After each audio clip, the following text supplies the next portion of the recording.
and as you fall, Enwin is still on his feet. The rest of you fall and break all of the tables inside of the Cheshire Club.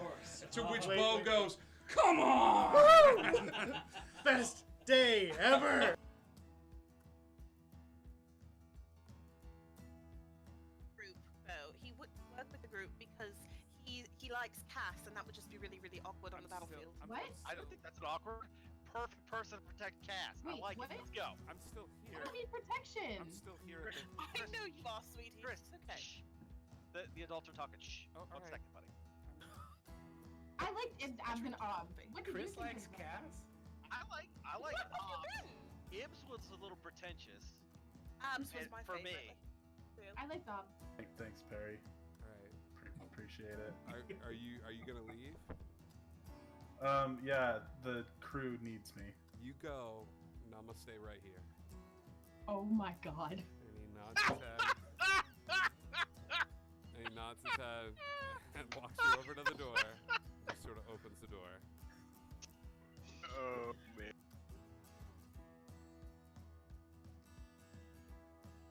There was mouth stuff poison. Oh yeah. No smell stuff. That came out wrong. Sorry. Sorry. I could not laugh. The person has died, Ryan. A little decorum, Death please. due to mouth stuff. Come on. Get over it. I'll go home Smack now. him across the face. I'm like, wake up. All right, you smack Ryan across the face. We're set up in these stands or floating above the water. Have never seen a ship cross the finish line, but first. And they all watch as the first thing they see is Monkey C. Written along the side of the ship, crossing and backwards. And you have crossed the finish line. Congratulations, crew. You have won the first high lock race for the briefest of seconds. Let them be.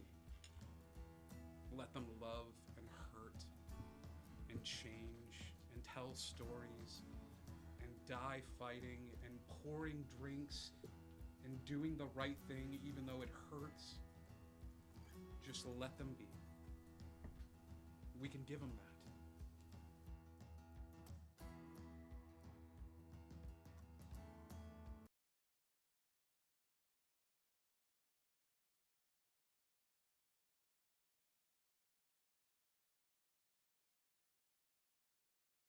Sit back, dear friends, and hear the tale, when fairies flew and ships did sail.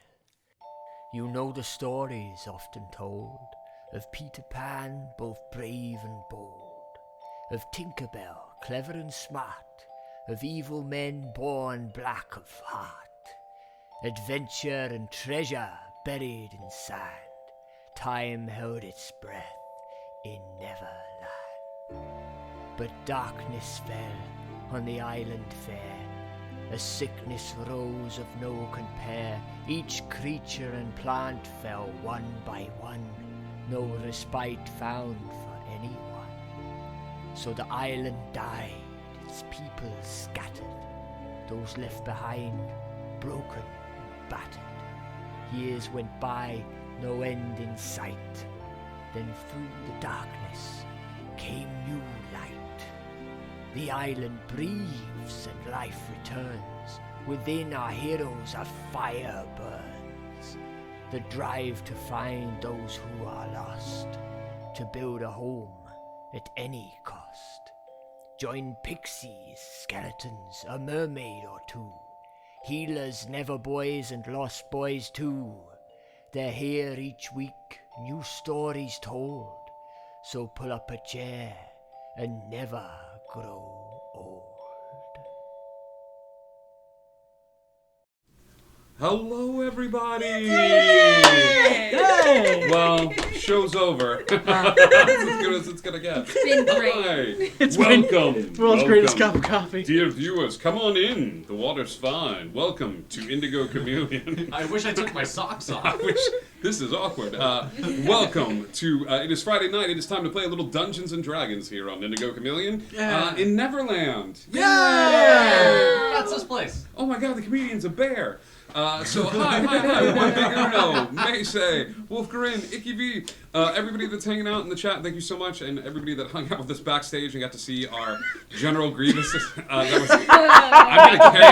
gonna carry that with me to my grave. It was great. So we have a few announcements before we get started with tonight's game. As always, from now until perpetuity, you can come and join us on the Discord. Come hang out with us, talk with us, get to know us outside of this sort of screen that blocks the way. We share memes, we share inspiration. There's a homebrew channel where you can find cool items, and there's also an Ask a Chameleon where you can ask questions about like how I do this. How many chicken nuggets should I eat? The answer is Roll a a lot. Roll a d20, multiply that times 2. Oh no. We also. Sorry. Not 20. Garrison, you have to eat 40 chicken nuggets. They're 10 for $1 if you care right now. 10. I'm sorry. Yeah. He's got 40. You could honestly take a few. We also have a merch store. You can come get cool stuff from the merch store, like cool mugs and T-shirts and shower curtains one day. And prints, but anything that has that little karma logo on it and helps us keep the lights on.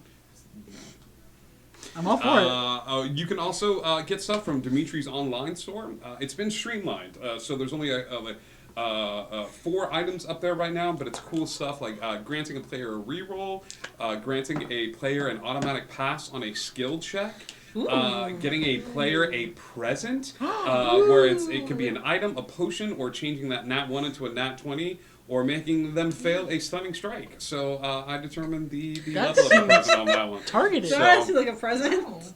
So it's some cool stuff on there. Yeah. So yeah, check it out. I sure am stunned from that lack. Don't be stunned. We've got a lot of cool and exciting things happening here on the channel this upcoming week. On Sunday we have Pen and Paper, another episode of Pen and Paper, as we dive into the world of the Curse of Strahd. Hey, Wolfgren, thanks, buddy. Wolfgren has bought a Subtle Turn of Fate, which is he can assign that to a player and they can pass a skill check. Hey! I thought you were going to be like, hey, Wolf, you look good, pal. You look great, man. Working out. So yeah, all sorts of fun stuff with that. Curse of Strahd on Sunday. Monday night, we have a remote D&D 101 where we teach players that live far away how to play D&D. We still have a couple of spots available. If you have friends that live far away or family members that are being like, what do you do? And they're interested in playing, so have them reach out to me on the Discord. Then on Tuesday night, we go back to Wonderland, where we find out how did Bob become the king of Fairly? And what card did he draw from the deck of fate to make that happen? So that's there. Okay, so heads up, these announcements interrupted because Wolfgren has bought a automatic skill check pass for Eris for tonight. Automatic skill check pass for Cal. Hey! Automatic skill check pass for Clip. Automatic skill check pass for Dez. And Slowpoke, and that's it. That's it for everyone. So thank you guys so much for... Also one for Thistle! Wolfgren D&D, it's like you're in the room, buddy. We love you. We miss you. So thank you so much for supporting the stream so much, buddy. Awesome. So everybody, here's the deal with that. You can check it out on the screen. This is not a crazy, like... I'm going to attempt to jump off the cliff and flap my arms really hard, and that's why I fly. Why are you looking at me when you said that? I'm not looking directly at you.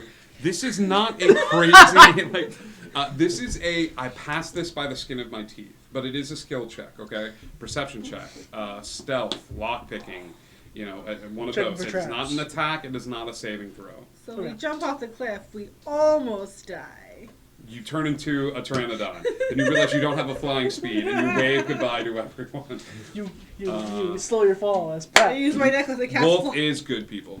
So yes, so everybody has one of those tonight. Use it well. You time it right.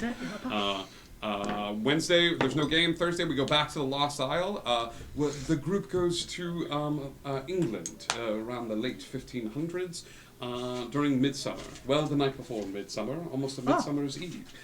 So tune in for that. Sip your tea, girl. That's going to be a lot of fun. And then we'll cycle us back around to Friday night, Neverland. So, all of that being said, once upon a time in Neverland. The group decided to meet back up with their ship. It'd been a long time since you guys had missed your elemental buddies, and you returned home and were greeted with open arms and open gunpowder elementals. Hashtag Hallmark.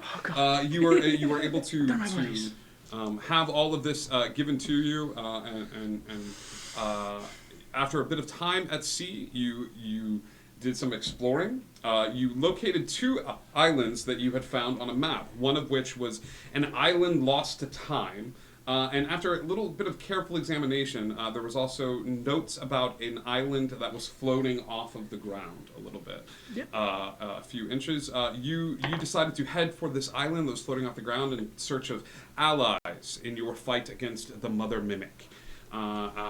During your travels, you came across a pod of plesiosauri. You did some careful examination of this pod and decided to follow them for a bit. And as you were checking them out, a pteranodon swooped down, picked up Slowerpoke, and proceeded to try to make off with him, in which case you all shot to the sky in a daring aerial battle, kinda. Giving this creature the gift of speech and understanding speech for a limited amount of time, to which case he screamed a lot. And during this time, you discovered that there was an island off the coast that was also a dinosaur island, and vowed to go and visit that as well. Wolfgarin, thank you so much. Ooh, you giving me a reroll for the bad guy? Thanks, buddy. I appreciate that. I'm going to need it. So, yeah. I take back my compliments. So, all of them. Here is where we pick up with tonight's episode. At the end of last week's episode, all of you were stepping foot upon this floating island. Your ship not too far away, actually very close to the island. When you step foot on this island, an adventure of amazing magnitude happened. It was fantastical. It was amazing. You came through, you fought hard, you saved the day. It was whimsical and it was fun. And you don't remember a single minute of it. Because when Cal read the sheets, Cal accidentally got the fact that these were 2 islands, when in fact they were one and the same. This island messes with your memory. So, all 6 of you step foot on the island and immediately find yourselves aboard the deck of your ship. Okay? With several major differences to the party. You all start looking around at each other, very confused. Let's start with Dez. Dez Bahai's left arm is completely blue. From here down, Tattoos included. Tattoos included. Just it is a dark like your skin, your arm, your fingers, your fingernails. All of it is a dark shade of blue. So are we talking Blue Man Group blue? Blue Man Group blue. Cool. This arm all the way down. Okay. All right. I touch it. Is it skin? It's skin. It's skin. Okay. Okay. Eris's mouth is completely numb. It's just she's got a little you coming out and stuff like that. As she opens her mouth and she's, can you look at my mouth? Her tongue is like the size of it's huge. Like something happened. Her tongue is huge. She's had an allergic reaction to something. Thistle, you have a scritch on your shoulder and a scritch on this shoulder. Scritch invoked duplicity. More. You have 2 scritches. Slowpoke is wearing a magnificent crown. It is gold. It looks very fancy, very inlaid, with gems and jewels encrusted. And he is standing there. Clip is holding a bag that is moving. She's got it in her hand, and it's like shaking. It's a bag of wings. It's shaking about. Cal looks exactly the same, except for the wedding ring around the hook. And in front of all of you is a large square with a lever that comes out of the square and a line leading from that box all the way back to the island. The floating island. The floating island. There is a large square with almost like you would find in a mine, like a push down on this handle and a line leading back to the island. Well, I guess you have to push it down.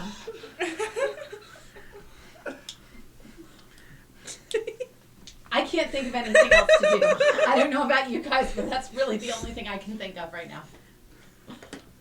So are you going to push it down? Okay. The entire island splits. Like the entire island like explodes in the center and bits of it like fold upward and like just crumble into the sea. Like the floating is not working.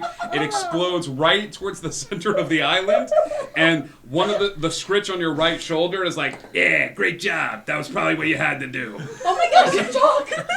I mean, Oh, the little squeak. the little shoulder angels and devils.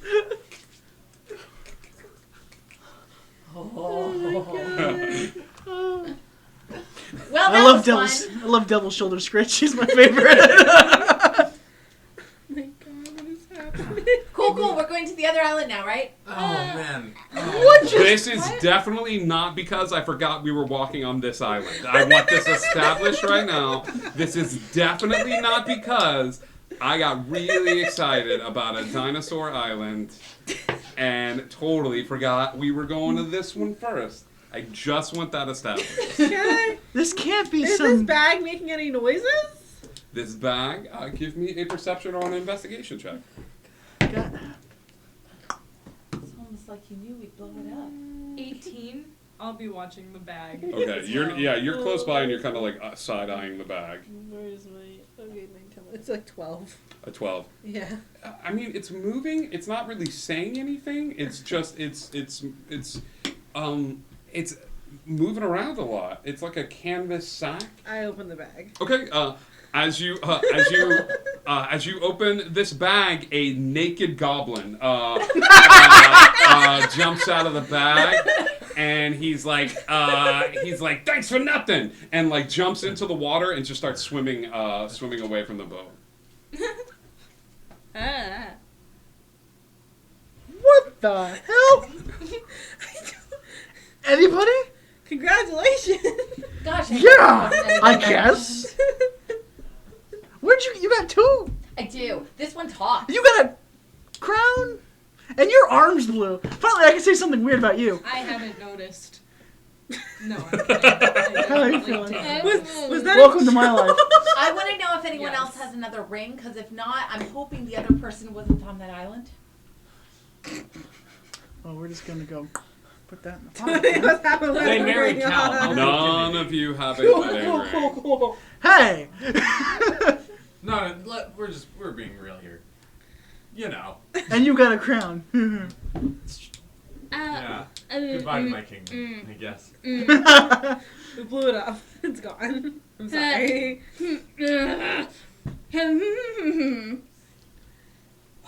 I cast healing word on her. No, Alright, swelling word. go away. You cast healing word. Cure wounds, whatever. Or cure wounds, that's a little better. Indigo Jima redeemed a wild magic effect for the player of her choice. So let me know, Indigo Jima, who you would like to use. Zuli might have got that right on the money. The spouse just swam away. You're very drunky. Cute. You heal Eris for how many points? You've got a roll for that. You guys are actually. Wait, don't come back. Everybody, roll me a d20, please. 17. Okay. 15. That's 10 points 15. of healing. 15. 15. 13. Unfortunately, that is how many hit points you all are down. Okay. Oh, I'm down a lot. After your adventures on the island. This is not 20. Am I down any key points? You are down to 2 key points. Inspirations? Let's say you've got 1 inspiration left. Okay. It's late evening at this point, so I will say that you stepped foot on the island during the morning, and as you exited the island, it's late evening at this point. Oh, cool. So we are nearing the part of the long rest anyway. Oh, nice. Still trying to uncover the mysteries of exactly what happened. You all had these random effects happen to you and random instances, but Do you want me to look for a matching ring just in case? You know what? I'd rather not find out. Okay. How much did I heal? That'd be great to know. 10. 10? yeah, the swelling on your tongue, fades. You know, as this healing magic affects you, and then yeah, you're able to talk normally. For the record, I said I didn't think that we should push the thing. Okay, it's fine. It's done now. It's fine. Done now. It's cool. It's fine. done now. I just wanted that for the record. Okay. Okay. It was really close to me. It's almost as if someone knew I might push it. That's fair. I think this whole... You probably should have just pushed me out of the way of it if you didn't want it pushed. In hindsight, yeah, but Held here up we a are. shiny rock. Yeah. I really would like to go to bed now. It's been a long day, apparently. Great. Yeah, you guys are like, I think it's been a long day. Big mood. You guys all go rest. You guys all retire to your quarters for the night. Is anybody taking a watch? Is anybody a slowpoke while he's aboard the ship? Can doesn't Yeah, have I'd to... kind of take care of watch by being asleep. That's true. Yeah. Makes sense. Are you staying up though? Are you going to rest right now? You're gonna rest. Everybody goes to rest for a long rest. No one stays up. Everything's fine. We have a great night's sleep. No, you're good. Okay. Rest. It's fine. Oh, you're good. Rest. Great. All right. Cool. You guys all rest. You gain those hit points back. You gain those spell slots back. What is the heading for the ship? Is the ship going to be traveling overnight? To Dino Island. Yeah, we'll head towards Dino. Cool. Are we pulling up to the island overnight, or No, are we just if we get close to the island, we'll just kind of linger around. Okay. Like where it's in, as soon as it's in sight, we'll stop. Okay. About 4 hours into your rest, you are awakened because you don't need that long of a rest. So you are actually the only one that is sort of roused out of your sleep. But you are roused out of your sleep by an odd shape in front of you. This is an elemental that you have yet to see. It looks to be simian in nature to the rest of the elementals that you've seen on the ship, but this one has a very, very, very long tail. And this one walks over to where you are sleeping and holds a hand up. Me? He takes your hand. He takes one finger with the little hand and kind of walks back outside and stuff like that. And as he does, he as soon as you get outside, the stars are out and bright that night. He climbs up your arm by kind of swinging up, and as he does, his tail comes around and forms into this odd shape in front of your eyes, and it forms the shape of a. The tail moves in such an odd, strange way that it forms the shape of a constellation, or a sextant where it accents certain stars in the night sky, and points you towards a constellation. I look at the constellation. Okay. Does it look like a dipper, big or small? You might be unaware of any other kind. So you're like, yes. The dipper. Yes, stars. Yes, the other stars. dippers. As you look at the star for a bit of time, you go, thank you, this is very pretty. And once again, this little tiny hand turns your face up to look at the star.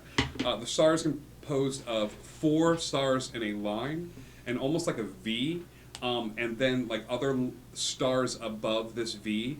The final star in the V goes out.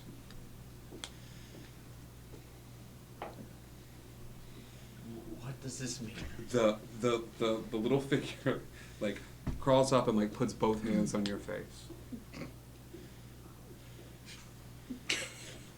Yes. A star. Star. Out. Yeah, it's out. Star out. Star gone. It's gone. Star gone. How is it gone? The star's gone? Tired. Like just going out? Star gone tired. What does that have to do with? Sick. The tired. Oh. Star the tired. Oh. So it's still out there. It's affecting other places. He turns your head this time and does something like the tail like goes a little like fuzzy, almost like somebody's cast fairy fire, and it glimmers a little bit, and wherever you're looking through where the tail is, your vision gets sharper. And it like accents, and it accents, and it accents. I've given you a spyglass monkey, essentially. Nice. That's awesome. But as you look through the tail and look up at this particular star, you see the star has not disappeared. It's just completely black. Like the shape is there, and as you get closer to it, like the light has faded from this star. And he like puts a hand up. He like the monkey crawls back to your chest and like puts your hand up, puts hands up, and he says, "Star, tired, okay?" Well, I'm okay. I understand, but I don't know what to do with this information. It's bad. Bad. Yeah. And he goes and he like sits on top of your shoulder, a la like a parrot, and just like sits there, and like does this weird thing where like he sits there for a little bit and then kind of looks over at you and like scoots his butt a little closer, and then scoots his butt a little closer, like away from the edge of your shoulder. Okay. Okay. And he like hugs your neck. Oh, okay. It's one of those things you find in like amusement parks where the monkey like kind of hugs on to, but he's just like hugging you. He's close by. All of you finish your rest. You see that as you come up on deck, Slowpoke has a brand new friend that's just sort of like hugging him. His eyes dart about the space. You notice that a lot of the elementals that you all have, Soup, Anchor, like all of them are a little slower to react. This particular elemental will stop and stare at a certain spot for a little bit, and then lean his head forward and bring his tail up and like look through the tail, and then come back and then go back to hugging Slowpoke around the neck. At one point, like Slower Poke leans over like over the head, and the monkey's like. And the turf war gonna go on. These two have a bit of a turf war happening. You have head real estate. You have shoulder real estate. We should be. All right, you have your spot. Real estate.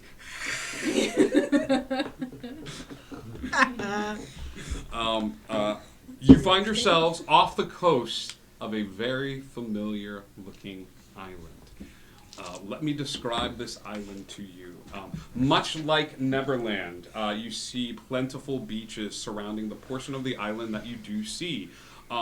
Unlike Neverland, where you see the beaches sort of slowly turn into these lush green forests, on this particular side of the island, the ship has taken you to a very interesting spot where the island looks as if there is a zigzag line going across it, where half of the temperatures, once again, I had my writers write this, and it's genius. There is a zigzag line that splits right down the center of the island. Half of the island is a tropical zone, okay? It looks very warm. You see trees, and it's sort of the temperature that you're used to on Neverland. The other half of the island looks very cold. You hear a loud trumpeting bellow that comes out from the colder side of the island. You hear Ray Romano's voice. You think you may hear Jonathan Leguizamo. Come on, Ray. But yes, the island has a split down the middle. There is a mountain range, or a bit of a hilly mountain range, at the center of this zigzag pattern, almost as if the hills or the mountain forms a natural barrier between these two vibrant ecosystems. All right, you do see signs of life. You see a few tents set up along the shoreline. Long white tents. These don't look functional for living in, They look functional for a party. Like they look functional for like an engagement, like something along those lines. And you see tiny green figures scurrying all about the space. Yeah, almost like a circus tent, but think long white, like we're catering a party. Okay. Okay. There are small tables set up and looks like packing crates, and these little green figures are running all about the space, setting up this area. We're just gonna look at the look at it. I think we should go over there. I think we need You to got go a over new, there. you got a like an elementary of your own. Look at you. Yeah. He found me, and here we are. So before we do this, last night we were looking at the stars. Yeah. And we saw 3 interesting things. 2 of them were dippers. And the third? Dipper. Was it another dipper, the third? No, it was the kitchen. No. We saw one of a star go out. Like you saw a meteor. No. A falling star. No, because it's still there. Like it just blipped out? But it's still there. How did it go out? But It's still just there? not bright. It got dimmer. No, it's not lit at all. It's. So, was it He black? thinks it's. How did He see thinks it it's on the tire. Sky? Wait, The, What? the He believes it's the tire, the sickness, Who is he? the monkey. No, well, yeah, but what's his name? Oh, do you have it? Do you have an...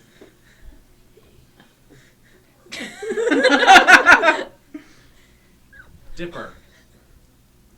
His name's Dipper. Hey, Dipper. Real So estate. He seems concerned. Hey, Dipper, why do you think it's the tire? Tired. Sick. Tired. How do you know it's sick if it's so far away? Well, it's not bright anymore. See. You saw it? Dipper. See. He saw it. We both saw it. We saw it go out, and then I looked right at it. It was still there. does that mean that that's what Neverland looked like at one point? Could be that, or other places are affected by this same problem. So you're saying that both of you at the same time were looking at a random place in the entire night sky with thousands of stars, and you saw the same star go out just randomly. You know what? That kind of He was a tracks telescope. what we've seen. There's a telescope. Did he point you where to look? Yes. How did he know of the star that would go out? Dipper. See. Real estate.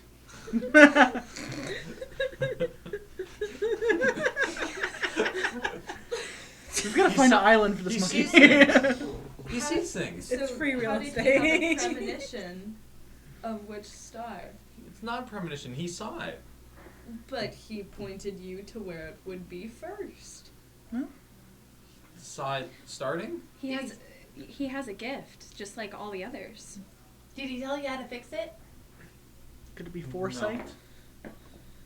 I don't know. I don't know how he did it. He just did. Can we fix it, Dipper?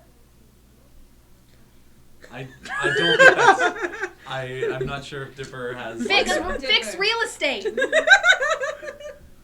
Turtle off. Fix real estate. He doesn't know what he kind of like looks over at you. All like, right. Now you're just confused. I'm just No.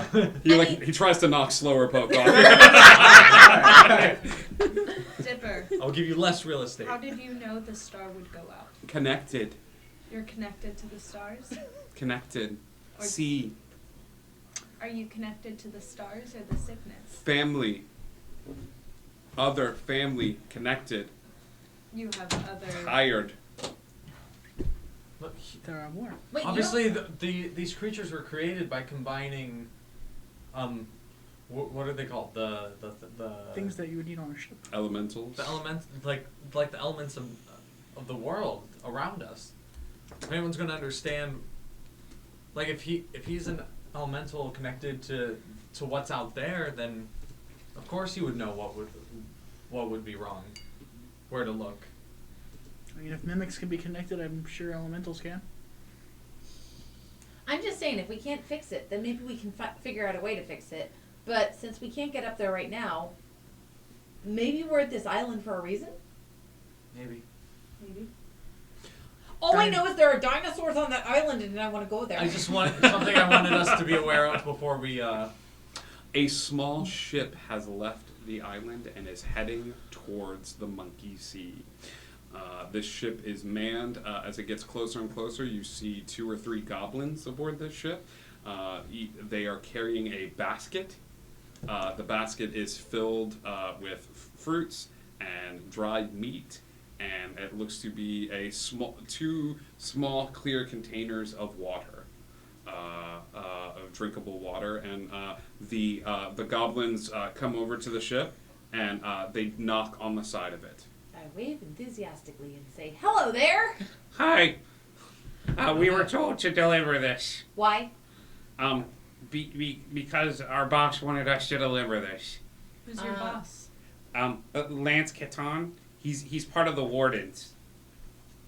We don't know a Lance Catan. Or a warden. Well, he would like to introduce himself, but he thought a welcoming present might help ease the path a little bit. Well, it would. It's been a while since we've had anyone come to us non-hostile, so it might be a change. The goblin just kind of like bows his head and like holds the basket up in the air. Is this stuff safe? Yes, it's safe. Insight. Yeah. That's going to be 24. Yeah, dude. I mean, it looks safe. I think you asking, like, he knows exactly what you're asking, and he takes like a grape off of one of the bunches and like holds it up for everybody and pops it in his mouth. Nice. And then just goes. I'm just kidding. I like this guy. Don't worry, somebody eat first. If you die, I'll bring you back to life. It's the most cleric-y cleric thing I've ever heard. Yeah, it's a little basket of fruits and dried meat on it. You know, it's just looks like a little welcoming basket. What's your name? I don't have one. It was taken away. When I'm good, I'll get it back. What was your name? He looks at the other 2 that are in the boat with him, and they like shake their head. Did this Lance guy take your name away? Yeah, but I'm working to get it back. That's why I volunteered to come see you all. What did you do to get it taken away? It's a very personal question. I want to know. I stole. Just now? By eating a grape? No, this was earlier. I stole some of the food from Lance's hut. Oh, I thought it was there at that point. Well, let's go see this Let's see this land. I Lance think dude. we need to meet Lance. Yeah. Yeah. As you all get inside a rowboat, you bid farewell to you get as close as you can with the island, or as you can with the Monkey Sea, and then make your way over to the shore. You see a human man. He's very tan. That's the first thing you notice about him. He's got a shock of white hair, very muscular. He's wearing this sort of white linen shirt and what looks to be a simple pair of slacks. He's barefoot, his feet in the sand, and you notice that he's kind of pressing against it. You don't know if he's doing it on purpose, but his muscles are stretching a little bit against the fabric of this shirt that's unbuttoned a little bit to here. With this shock of white hair, he's also wearing a simple set of glasses, but the lenses of the glasses look tinted over, so you don't know what sort of purpose they would serve, but the lenses seem to be tinted over. As you all come forward, he greets you all with this this hearty welcome. Hey, thank you all so much for coming and accepting the basket. You'd be surprised how many strangers don't do it. And he goes, Lance Cantal, warden of this chain of islands. And he takes a black thing of leather and flips it open. And as he takes this black thing of leather and flips it open, you see a gold star. And it's got random numbers and letters on it. And he sort of flips it out and kind of shows it to everybody. It does say the word warden written in small letters, and he flips it closed, and he goes, so, where do you all hail from? Over there. The ship, yeah, it's a beaut. What brings you here to the island? Forgive me for my ignorance. Please. What is a warden, specifically? We're sort of environmental protectors. We set up on islands that don't have very many people or creatures that are sentient, and we make sure that the animals are not poached or killed unduly. And we kind of set up shop here. I think you met a couple of my friends that came to the boat earlier. These are, yeah, I know. I'm seeing the look you're giving me. Here's the deal. These guys are great, but they're a little feisty. I would hold on to whatever golds you have on you. They're not the most intelligent of creatures. If they cast a spell at you, please let me know. They may just be confused or angry about something.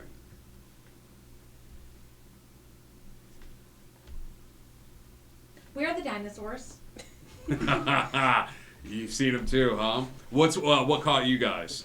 Did you see one of the flying ones? Or? Yes. That's the first thing I saw. It took my cat right off the deck of the ship. We chased our turtle back. Oh. So. Oh yeah. Welcome.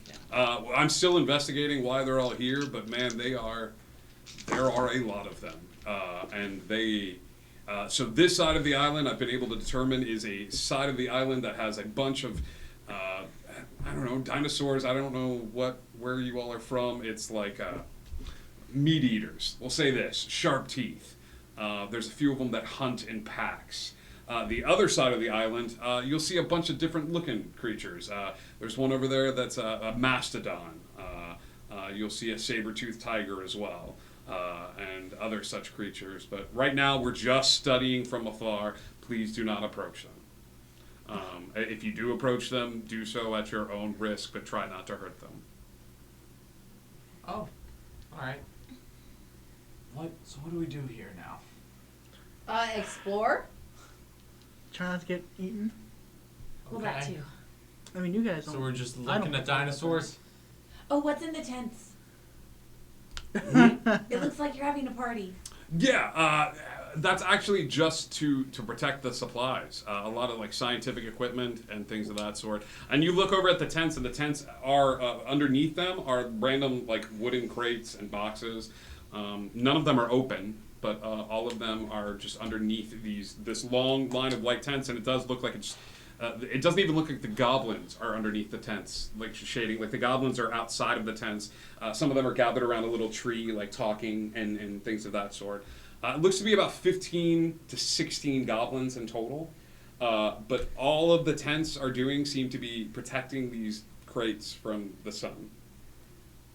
Okay, so I'm going to, while he's distracted talking to somebody else, I want to whisper to Scritch to go explore. And I'm going to ask this guy if he also explores, because I haven't really gotten to know him yet. Sure, you're going to ask both. You telepathically communicate with Scritch Prime.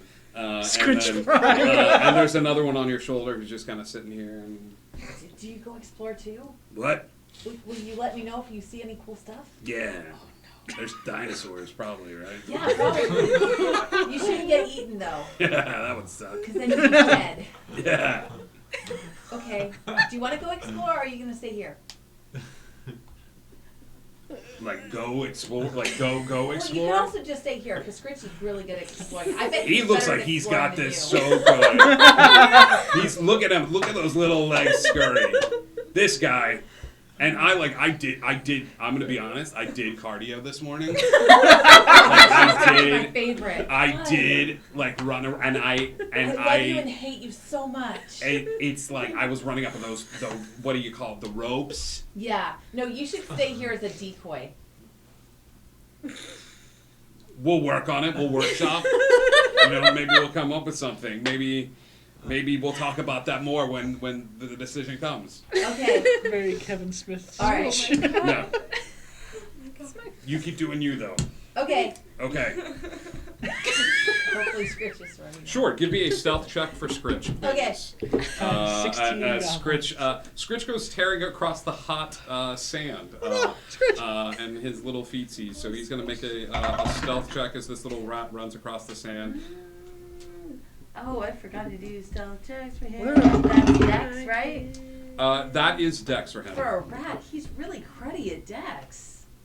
You do have something from Wolf that I would let you Oh. extend to Scritch, but you're burning it now. I would burn it so early Does because the, I rolled an 8. Do the crates look like they have holes in them? The crates That's do. okay. He's just a rat. There's lots of rats on this island. Sure, he's fine. Okay. It was an 8.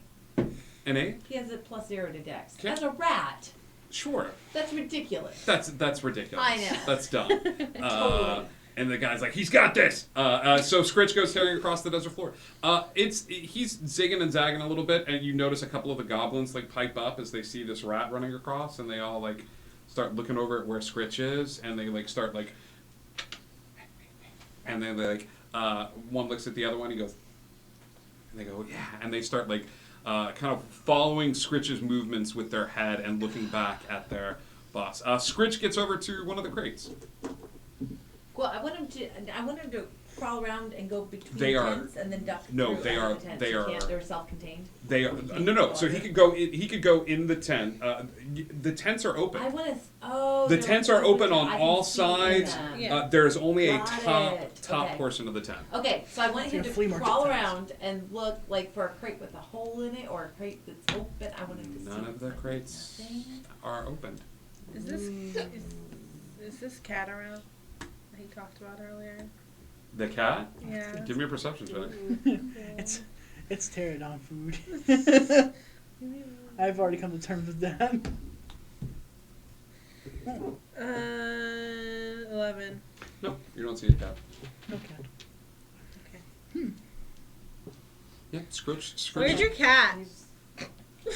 He was eaten. I thought I made that very clear. I thought you saved him, but it's okay. Sorry. Wow. Okay. I guess we're being judgy now, right off the bat. That's great. That's great. Don't die, please. No, I wasn't able to save him. No, that wasn't a judge. I'm sorry. No, that's fine. What was your name? Clip. Clip. Mm-hmm. Clip. Good. A lot of us have ADD. No, that's fine. All right. Sounds negative. If you guys get hot, we've got plenty of supplies and things of that sort. Just let one of the little ones know. You guys have free reign to walk about the space and stuff like that. When did you guys get here? Like, you've had time to set up camp, but you've done some exploring. So how long have you been Few here? days. Few days. Have you lost anybody yet? Oh, that's very personal. Yeah, well, other than the cat, we came in with way more goblins. So are we going to look around? Let's go. Let's go take a look. All right. So if You Scritch guys doesn't smell like see meat, anything I don't. unusual, I'll have him come back Scritch to me. doesn't see anything unusual, and as he like comes running back, like you see, there's a bunch of goblins sort of waiting, and I imagine you just go like, as soon as he gets close enough, you blip him back, blip. you know, and there's a and the guy's like, hey, great job, buddy, you did it, awesome. Motivational support Scritch. What am I supposed to call you? Like Scritch 2? Do you have another name? I mean, yeah, you can call me whatever you want. Sounds like a Vinny. Like a Vinny to me. I'll work on it. Okay. Vinny Find is the it. name of one of the gnomes in the trench coat. Yeah. We can't You know, The you right know, name have will like a come to trench you. coat. But I would like Remember? approval, please. They sold us the boat. One of their Vinny names was is it? Vinny. Vinny and I don't want to be reminded of him on a daily basis. I mean, we got a please. boat. Lance the warden watches you all go. Scritch and scratch. I said it out loud, and then I was like, I'm no, all I need to for keep it. thinking to see if I think of something better than that's pretty good. The warden watches you all and gives a sort of a wave to you all, and then as he does, he goes back to one of those crates and is just like he pulls out a small notebook and starts like writing something down in a small notebook by the crate. Dino DNA. I thought it'd be too on the nose to do an actual like Hammond, like a Dr. I was waiting I for you to describe it, and I thought that's where you were No, going. no. I thought it was like jacked John Hammond. Jack Hammond. Hi, John. Yeah, there you go. Hi, John. John, Okay. hello, John. There are several paths that look like they've been carved into the forest from these explorers that have just been wandering about during this time. Ooh, choices. Tell us about these choices. There's one path that seems to go off to the northeast where the jungle gets a little dark. There's a middle path that goes straight into the forest, then you see opens up into a wide clearing where you can see some large shapes. Thank you, Campfire Quest, for the raid. We love you guys. That goes off into the middle of this clearing, and you see some very large shapes grazing not too far away. They look to have 3 horns, or like they have like 3 sides to these large shapes that are grazing off in this field in the distance. You see a left, left, middle, right. You see a left path that has a rope tied around a tree and another rope tied around a tree, and it says, "Path 1 completed." Oh. Completed, or by they him, though. completed, or they don't want to go there anymore. Not us. We didn't complete that. Who says we can't walk the entire island? I mean, honestly, there are 3 paths. The logical thing to do is to split into 3 groups. No. I like that idea. Let's do that. No. If we did that, we Do you would want to end up finish like fast. Slowpoke? Okay, I'm mostly kidding. Swear to God. I swear to all the gods of Neverland that ever existed. Which path would you like to take? Someone's gonna Dark get slower and forest, poked. middle of this field, or path 1 completed. Thank you so much for the follow, eBay. Yeah, Okay. let's do. Path 1's already completed. Path 3 looks scary. Path 2? Ooh, scary. Ooh, well, Yeah. troll. Pucker great. Thanks, guys. Yeah, but path 1 is completed, but it's just rope, path 1 completed. Like a. What if like we a, roll for it? 1, 2 is left. 3, 4 is middle. Yes, and. 5, 6. Yes, and. Yes. Mossy frog. That was a 3. Middle path. Middle path. Middle path. You head down this middle path, and as you do, before you lies this big field where you see a bunch of these dinosaurs. Grazing. These dinosaurs are very large. You see different, the same dinosaur that you all would probably recognize as a Triceratops, but you see them of different sizes, different ages. You see some little ones grazing with their parents. Oh my gosh. Alu 202 Vivacious, welcome everybody that's joining up. So yeah, you see these dinosaurs all grazing. Each of you, as you come into this path and you see all these dinosaurs grazing, I think your eyes are drawn to them. There is also someone else in this field. She is not trying to be stealthy at all. But she is up close on one of these dinosaurs, and it looks like she is channeling healing magic into this dinosaur. This girl is trying to make sure I get her description right. She has a shock of beautiful red hair. She has a staff at her side that looks like a shepherd's crook.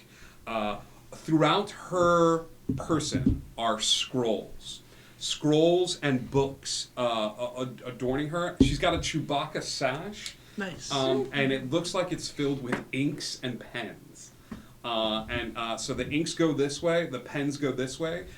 She has scrolls at her side, and I am actually going to do something I rarely do. I'm going to post a picture of this girl in our Discord. If anybody out there would like to see a picture of this character in the Discord right now, I'm posting it in the habitat. But this is what she looks like. We're already here. Let's go. You're already in the habitat. You're ready to go. But she is currently soothing a small Triceratops. She's got her hand on it, and she's sort of like talking to it from far away. She's about 50 feet away from you all. Oh, okay. She looks elven in nature. She's got a little bit of edge to her, a little bit of magic to her. And she's healing. Or what She's looks healing. She looks like she looks like she is not afraid of this thing. Like there is a mother Triceratops not too far away from where this thing is, and for some reason the mother is like not acting aggressively towards this elven woman. The elven woman is on her knees and she's got both of her hands up and she's sort of got the hands close to the face of the thing, and you could recognize this as just sort of healing magic. You don't know if it's healing word or cure wounds or what, but she's far away from the group and just sort of channeling this healing energy. I'm gonna walk towards her. Okay. Can I help? Shh. Okay. Well, I've been talking to him, and for a little bit, and I want you to if you're going to come over here, first off, are you with that warden hat? I don't know, we just met him, but I'm really good at healing things. That's all you had to say. Come over this way. He's an ass hat. Come over here. Do you have any healing magics too? I do. Awesome. Come here. And she takes you forward a little bit, and she looks back. And she sees like the little girl is joined by like 5 others who are just kind of like, can we pet him too? Dinosaur? She looks up and she gives you this like kind of lopsided smile where like one side of her face pops up, and she's like, if any of you would like to get close to this thing, you're more than welcome to. If any of you try to hurt it, I'm going to stab you in the throat as fast as I can. All right? Okay. All right. And Larathal. Nice to meet you. What's her name? I don't know. I'm not going to go about Have you asked? No, I'm not going to go about naming dinosaurs if I don't know. Well, you just asked. Well, I don't have that special... Do you have the ability to talk to dinosaurs? I do, but it doesn't always go very well. I'm going to be completely honest here. Prefer you didn't. I'm in a groove. I'm in a zone right now. And we are surrounded by a lot of them. So if this goes bad, it's going to go tits up. For everyone. Very, very badly. So why don't you... Then I won't do that. Could you not? Yeah, could you not? Just not. You got 2 rats on your shoulders, maybe you talk to them? I have been. Great. Great. One of so them talks back. Do you want to hear? No. Say something. No, please. Hey, how's it going? Dear God. Not what I expected. Not the voice. Sorry, we all get a little excited. You're very excitable, but I love the energy that you're bringing to this conversation. Here's what we're going to do. We're going to get down real low to the ground, and all of you are going to be as gentle with this thing as you can. Any of you that have healing spells, this little one is sick. I don't know how, I don't know why, but I think she's either eaten something that's poisoned, or something has happened to her to poison her, and I'm working on it, but if any of you have healing magics that you would like to... Okay. Lesser restoration. Okay. So, hang on. I'm very eager. Thistle, are you slapping this dino? You're like, I can fix this. Can I pet your dog? Yeah. You're saying a dinosaur. Dinosaur. Thistle, I'm gonna slap you with some healing magic. Anybody that wants to get... you take 2 points of slapping damage, but you heal for 5.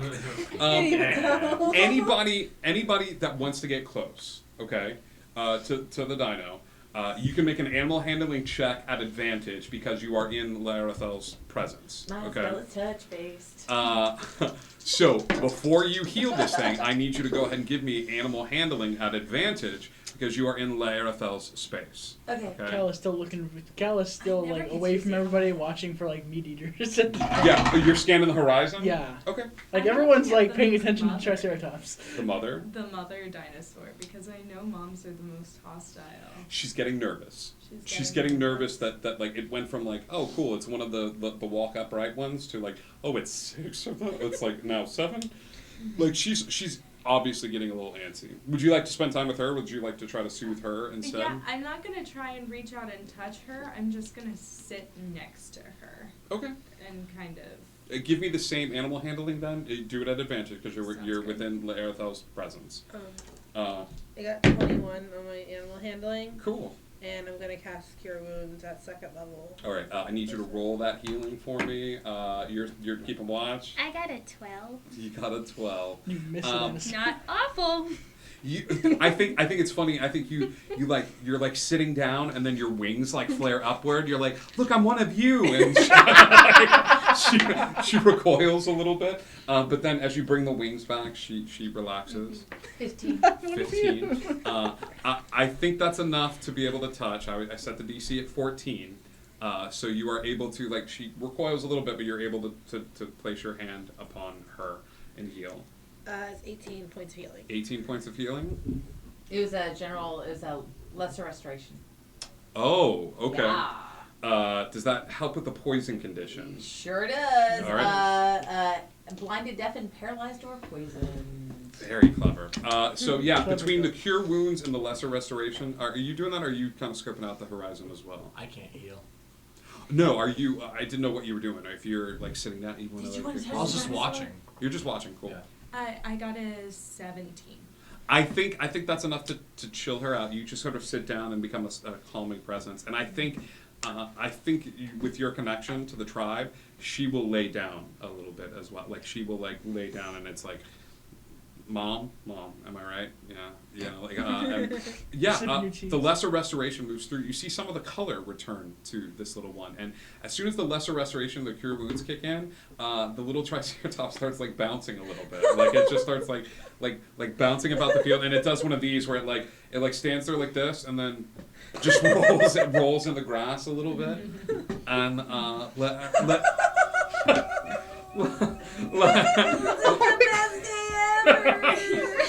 Larethel like stands up and goes and blows a little bit of the red hair that's fallen in her face, and she goes, "Oh, you look at that! I could not have done this without you all. Thank you so much." That was amazing. Oh, I know it's absolutely amazing. I've been looking to get looking to study one of these lovely ones, and I managed to snag a really tall one with a long neck the other day, and I'm gonna study it and then release it back into the wild. But I am just so impressed that they're here and alive. So thank you so much for your help. Can I scratch its belly while it's upside down? Are you asking her that, or are you just doing No. it? Yeah. I think it's laying on the ground and it's going like this, and you just want to go over and give it a little belly scratch. I think Petting is a free action. with what you've done, petting is always a free action. I think with what you've done, you are able to give it some love and some and two of you guys go, baby, and the mom kind of looks over and kind of rolls her eye in this one.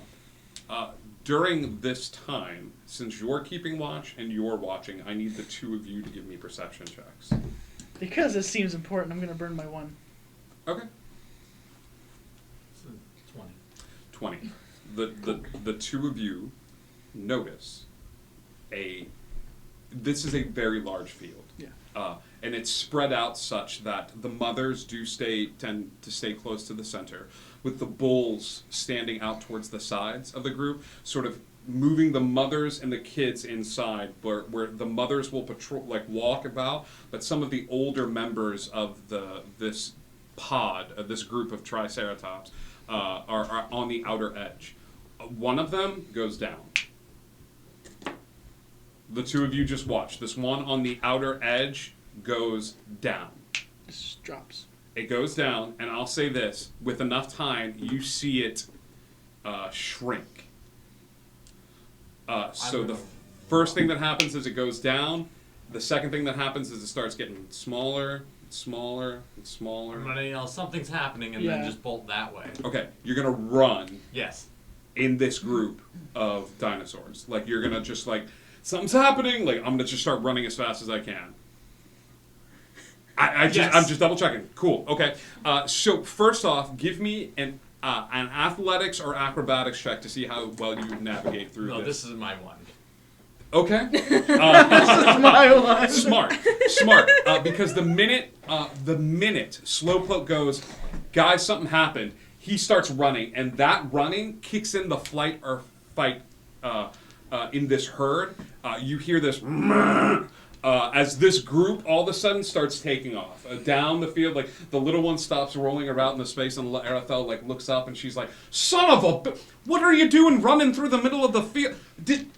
What?" And she's looking, and all of a sudden her eyes are darting over to that area where the one went down. She sees where you're running, and this thing's shrinking down, and she goes, I swear to God.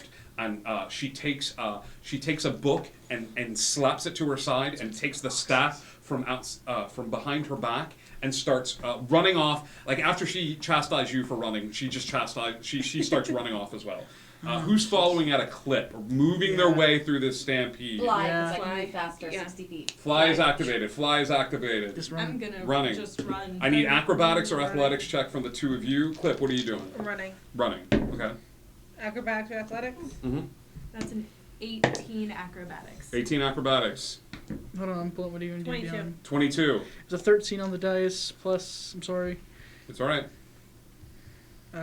Which way is the herd running? The herd is running, I'm going to say, the herd is running north, and you guys are having to, once it gets past a certain point, you're not going to have to worry about it. Like, they're running away from where you 17, all are. sorry. 17. 17. Yep. 17 makes it. You all are flying. Slowpoke, you get there first. Mm-hmm. You were the first person to react. You see one goblin with a bow and arrow. And another goblin who's casting, using a wand as a focus, and it looks like he's casting the Reduce and Enlarge spell. The dinosaur is dead. Like, it's dead. Yeah. I mean, you don't know whether it was the arrow that killed, because this thing is shrinking considerably, but you see two of the goblins, like, off to the side, and he's casting Enlarge and Reduce. And as you come over, the spell completes, and this thing shrinks down in size to be about the size of, like, a sheep. Like, something that they could pick up. I'm taking a shot at one of them. That can fit into a... Okay. Which one are you taking a shot at? The one that channeled the spell, or the one that shot the arrow? The one that shot the arrow. Okay. Yeah. Give me an attack roll. And we'll say after this attack roll, we're going to have to roll initiative. Yeah. This will be everybody catching up to them at this point. Also, Slayer's Prey. Okay. Bonus action, Yeah. Slayer's Prey, and you're taking a shot at this goblin. It's not great. So first shot would be like 11. 11. The arrow's going to fly wide, but it captures the attention of them. You're going to take another shot? Yeah. I'm going to let you do this, and then we're going to have to roll initiative here as we figure out what's going on, okay? No, it's even worse. Even worse. You're enraged at this point. An innocent animal has been shot and killed in front of you. The first arrow goes wide. They all turn to look and stop, and as they do, they're going to hit the ground. When they hit the ground and go like prone, putting their face and their arms on the ground, that other arrow is just going to fly over his head. But they hit the ground and put their hands down on the ground. Let's roll initiative. Can I argue that since I saw this Reduce and Enlarge and I was moving toward it, I can have initiative advantage? Can you what? Can I have initiative at advantage since I saw it happen instead of having to convey? Yeah, he took off. I would let you have initiative at advantage. That's fair, because you took the time to look out and stuff like that. 20 to 25. This is going to determine how this social interaction goes. They're both 18, so that's a 22 for me. 22 for Cal. 20 to 15. 15 to 10. 12. Okay. 11. Thistle. Dice in the bag. 10 to 5. 6. 6. 5 to 1. 4. 4. Nat 1. Ooh. Mine So was I- also so in I that just- one. So but you 3. have to- Okay. Oh, Des, goodness. Eris. Cal, you are up first as you see Slowpoke take a few shots at these creatures, and a large shape is moving out from the forest. You recognize your host making his way through the forest to where these two goblins are laying prone at the moment. Hashtag not my probes. Cool. Cal's just gonna draw the saber or draw the rapier. Okay. And just as menacing as he can to these goblins, and just we both saw it happened. Just get up. Intimidation check. Intimidation roll. Intimidation. Intimidation, just to have them stop, have him stop channeling whatever needs to happen. You're telling them to get up. Yeah, basically get up and just show themselves. Roll intimidation, man. Scary skeleton. Yeah. Ooh, Roll this at advantage if you want to go crit fishing. Nah, I'll take the first because roll. of your sickle, your hook. Oh yeah, he does give me that. Don't forget about that. So intimidation. Yeah, that's a 27. The two of them, very, very scared. Drop whatever weapons they have. The wand is dropped, the bow and arrow dropped, and they just sort of stand up and they look like they're breathing hard. They stand up and they're just sort of staring straight ahead, but they each drop. The spell for enlarge and reduce, it looks like it was completed anyway. It takes an action to do it. Yeah. But that is, both are dropped to the ground. Clip. How far away is, I'm using my 30 feet to get as close as possible. Okay. And how close is Lance toward us? Lance, you see him off in the woods a little bit. He's 20 feet away. I cast Entangle at him. Okay. We're kicking this off. Yeah. He has to make a strength save of 14. Got it. He makes a save. It's a 15 on the dice, and he's a beefy boy. Yeah. Well, around him it's still difficult terrain around him now. 20 difficult feet. terrain. Okay, so he's gonna have 90 feet around him. No, hold on, 90 feet to cast, 20 feet around him. Sorry. No, you're good. It's gonna cut down on his movement speed a little bit as Okay. you make the area a little filled with underbrush. But he looks at you. You see him sort of give you this stare off as he looks down at his feet where the vines are starting to creep up. And just maintaining eye contact, he sort of kicks off to the side a little bit. He's got this confused look on his face. Laerethel is running forward, and at one of the goblins, she takes a book out from her side, opens the page, and tosses the book underhand. The goblin that was channeling the spell, the book touches him, and he looks down at it, and he kind of looks up at her confused, and then... Nice.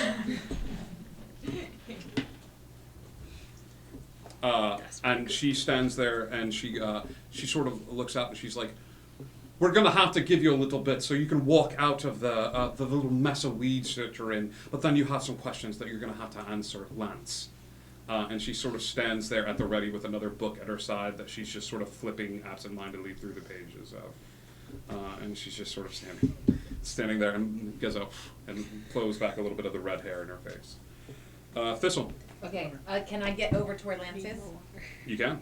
Okay, so what I want to do Especially is... flying. Do you land? I want to land next to him, Okay. use bonus action to cast Shield of Faith, and stand like this and use Thaumaturgy to make my eyes look really... like flaming. Look angry. I'm looking angry. You're looking angry. I'm looking very angry. Got I'm it. not gonna hit it Thaumaturgy, standing next to him, Shield of Faith. Is Shield of Faith concentration? It is, that's why I landed first. Okay, good. Your fly spell drops, but Shield of Faith kicks on. You got a +2 to your AC, and you give me an intimidation roll just for fun. 14. Okay. But your eyes are glowing? Yes. It's a little scary. He saw mine. He saw mine. He probably Okay. did. He's a little taken aback by this. Slowpoke.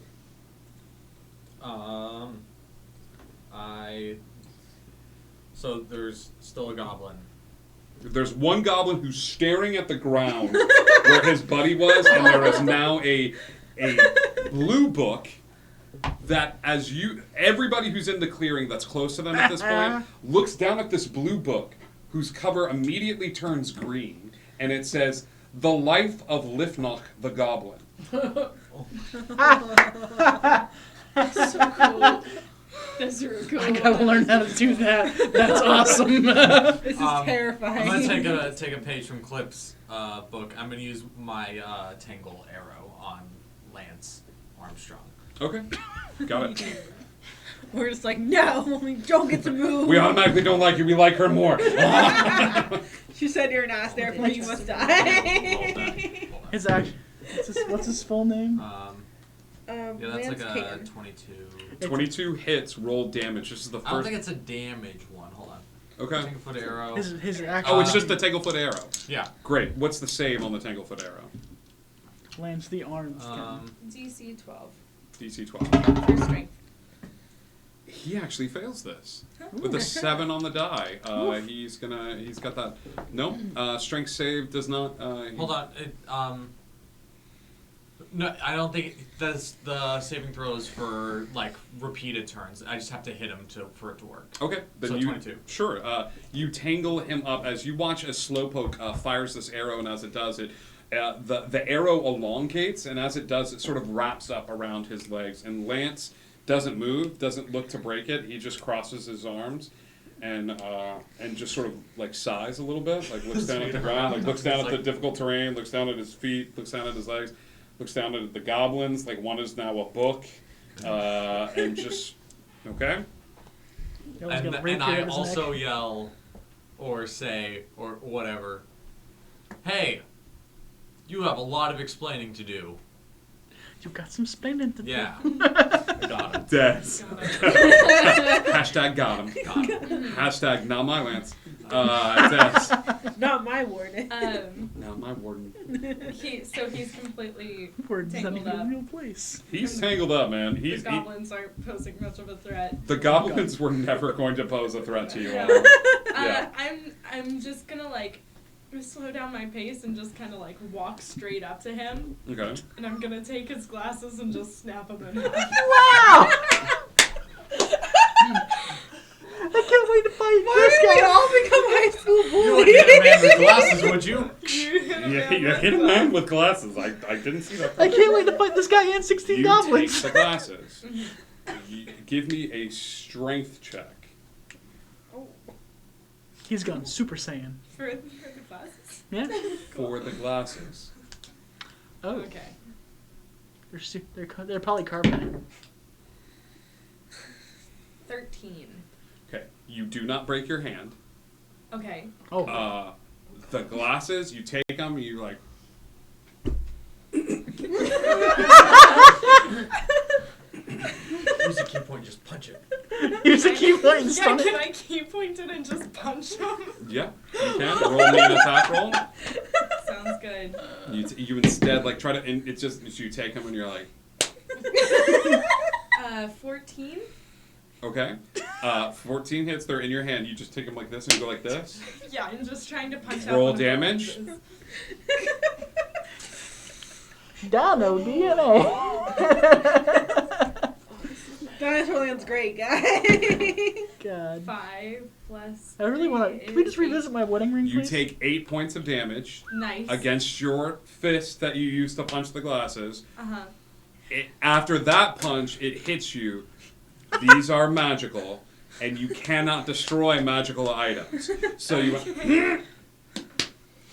I just shout at him, what did the glasses do? Okay, what did they do? What's the point? What are we doing? What's in the bag?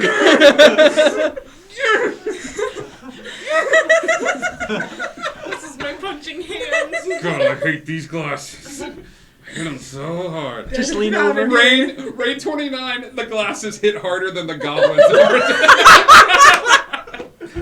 Guys, welcome. This is your new big bad. This is the one I thought you were going to get. The glasses. Oh gosh, not the glasses. Not Yeah, Lance. Captain Hook, did you get ready for glasses? Eris. Even Davy Jones went down to a punch. I Can you am. destroy these? I'm going to land in front of him Okay. and ready level 3 chromatic orb. Oh my god. What is your trigger for a level 3 chromatic orb?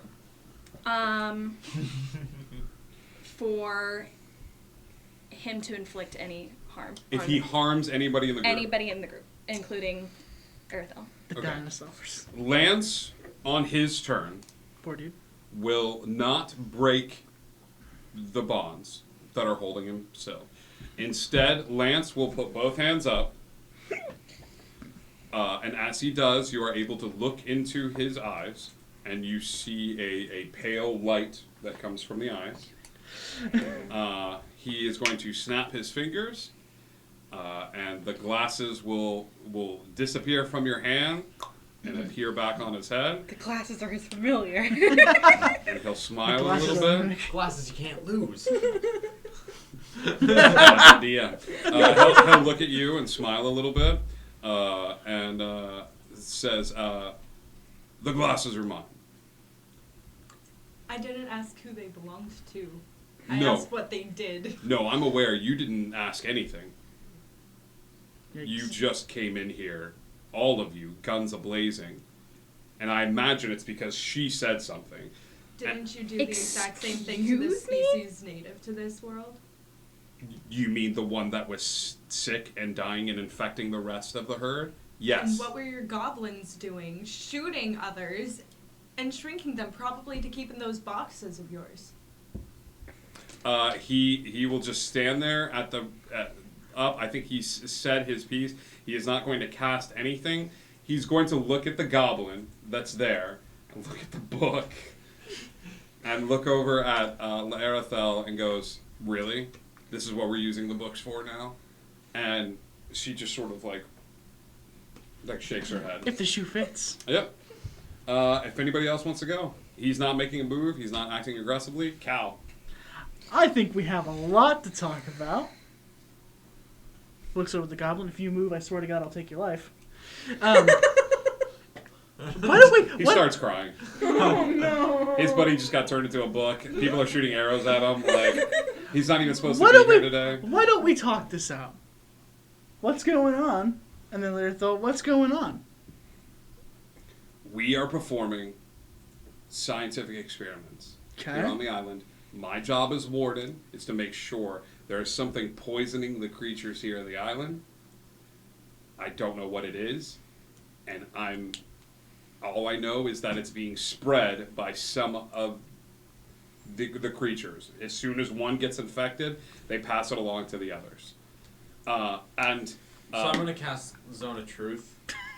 Okay. You're going to start casting? Damn it. Yeah. Okay. He does not know what this spell is, so he's going to take his hand up and he's going to counterspell that. Because the only thing that you've done thus far is be aggressive. You were the first person to fire arrows and stuff like that. As you go to start, you're like, cool. Second person to fire arrows. That's not what you sound like, but you just start casting, and as you do, he goes to counterspell that. He's like, I thought we were talking. That was what I understood. I was going to put you in a zone of truth to make sure we're telling the truth here. So I'm going to try this again. Does that cover everyone? Yeah. Laerethel takes a step back. No. We're all in the circle. She Get goes, in the circle. I don't really know you. I mean, I managed to hang out with all these, and we had it was great. She healed the other one, and I'm grateful, but I don't really know you. And To be fair, we pointed it out. If we had something to see, we wouldn't have pointed it out. I just don't want to be in your zone of truth. You got something to hide? You realize that makes you incredibly untrustworthy. I'm sorry. I don't mean to be untrustworthy. It's just I know that I put off that appearance with the red hair and the books, and I know that a skeleton with a hook for a hand is a little more congenial. The demon girl is also Dinosaur. like the dinosaur girl. Excuse me, dear. I'm sure, lovely. I've got tiefling friends, but I'm just trying to make a point. Do you have anything to hide? Give me an intimidation check. Absolutely. Can I insight her? Oh, yeah. On what? I'm trying to see if she like. Hold on. Never mind. Retract my statement. Okay. Can I help with intimidation? How are you going to help her with intimidation? It's one of those things. Either we can, we went with him because you said he was an asshat. Now you're the one that's saying now it's the truth. Seems like maybe we should just use the spells on you then. All right. Who made you judge, jury, and executioner? What brings you the right to be able to walk in here, not knowing me from Adam, and coming in here and deciding? Does it might make right here? Is that what you've all decided? There's 6 of you and 1 of me. Yeah. It's exactly what it means. Well, no. I got an 18. 18? She looks at you. I'm a researcher. That doesn't answer my question. I need animals to research. Again, you're not answering my question. Some people are not necessarily happy with me taking animals off the island, but I have to study them. I will bring them back when they're done, and the books create a universe for them, and it creates a habitat that they're happy and it's hospitable for them, but I'm still taking them away from the island. So maybe I'm not the most forthright when it comes to this is how I'm doing my research. Arethel, that's not answering my question. What is your question?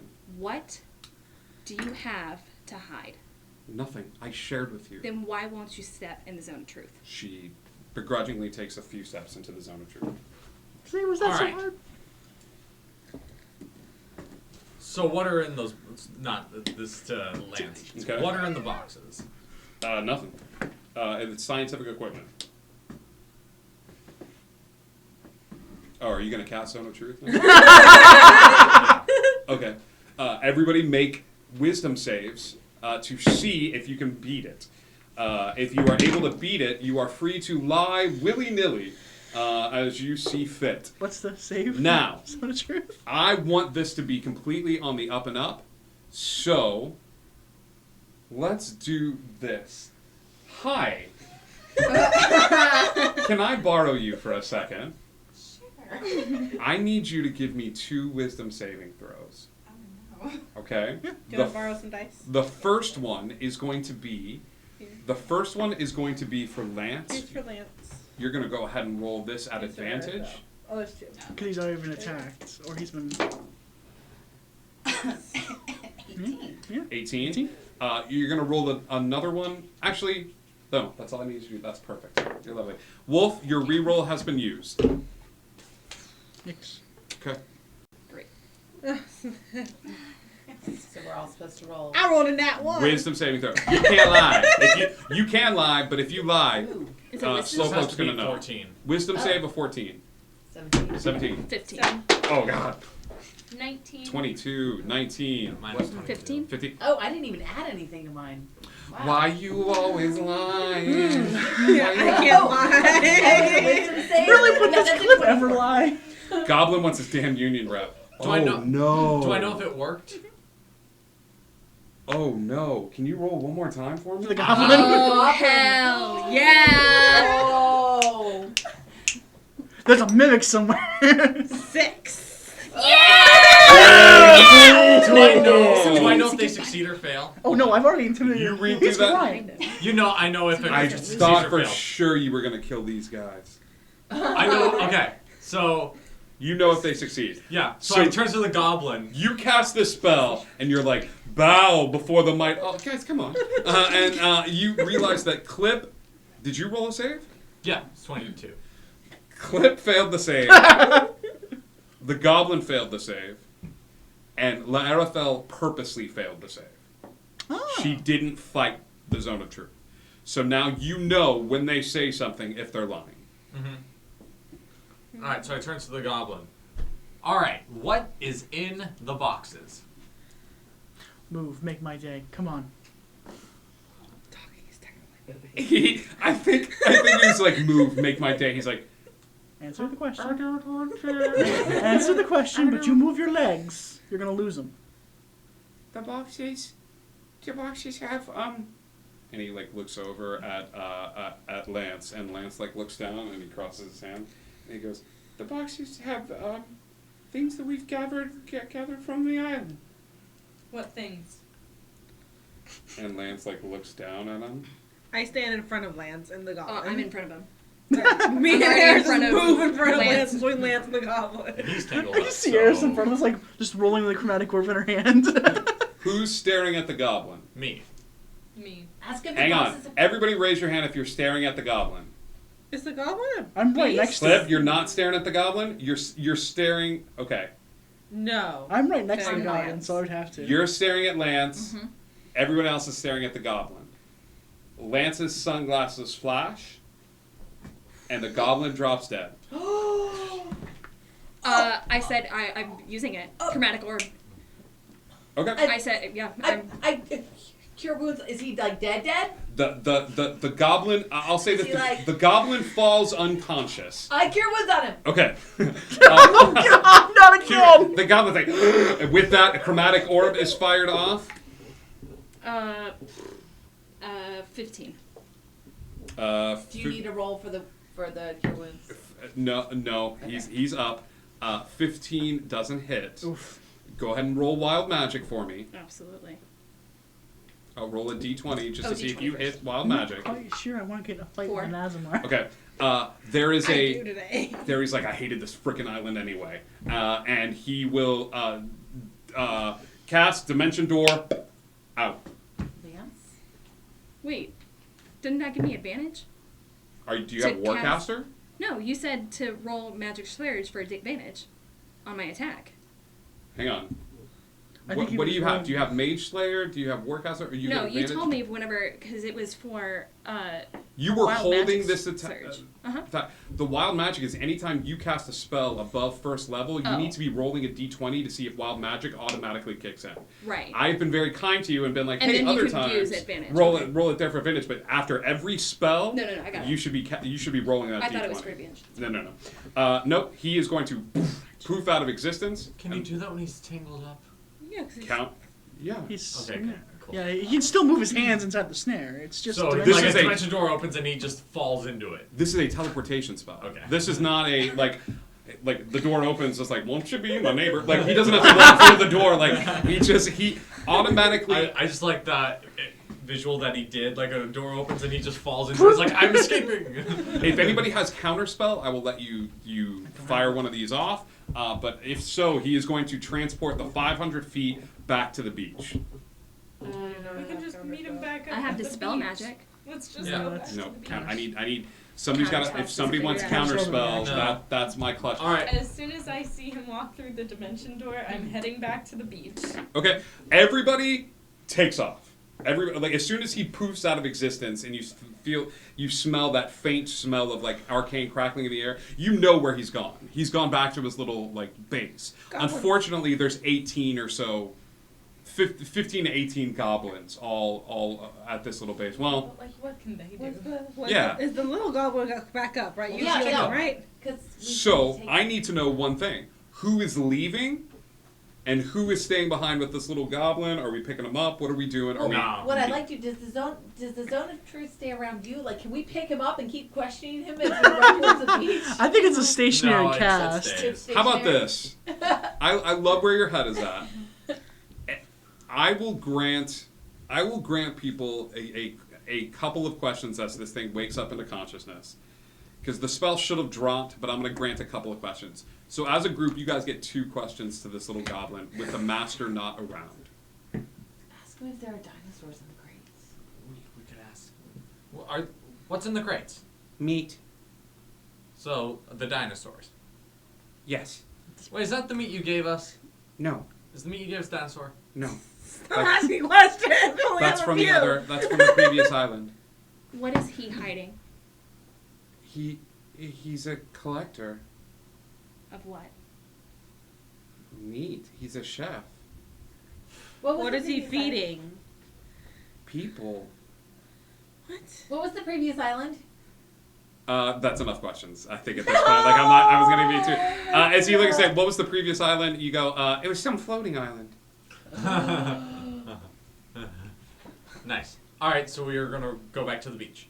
I Is hope Arathel Lance is coming your with? husband. Is Arathel going with us? Oh, or no? Arathel didn't state a question.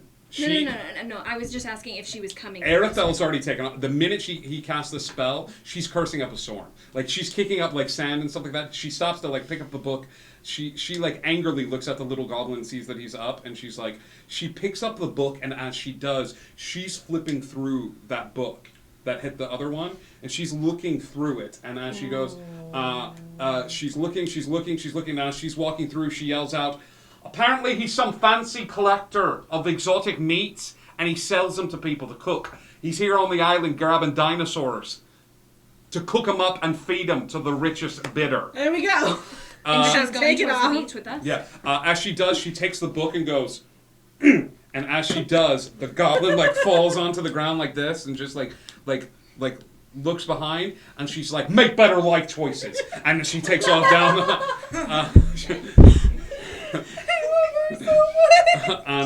and she goes to kick it, and then she like brings her foot up short, and a little dirt gets on him. But she's storming off towards the beach. Is that wand still on the floor?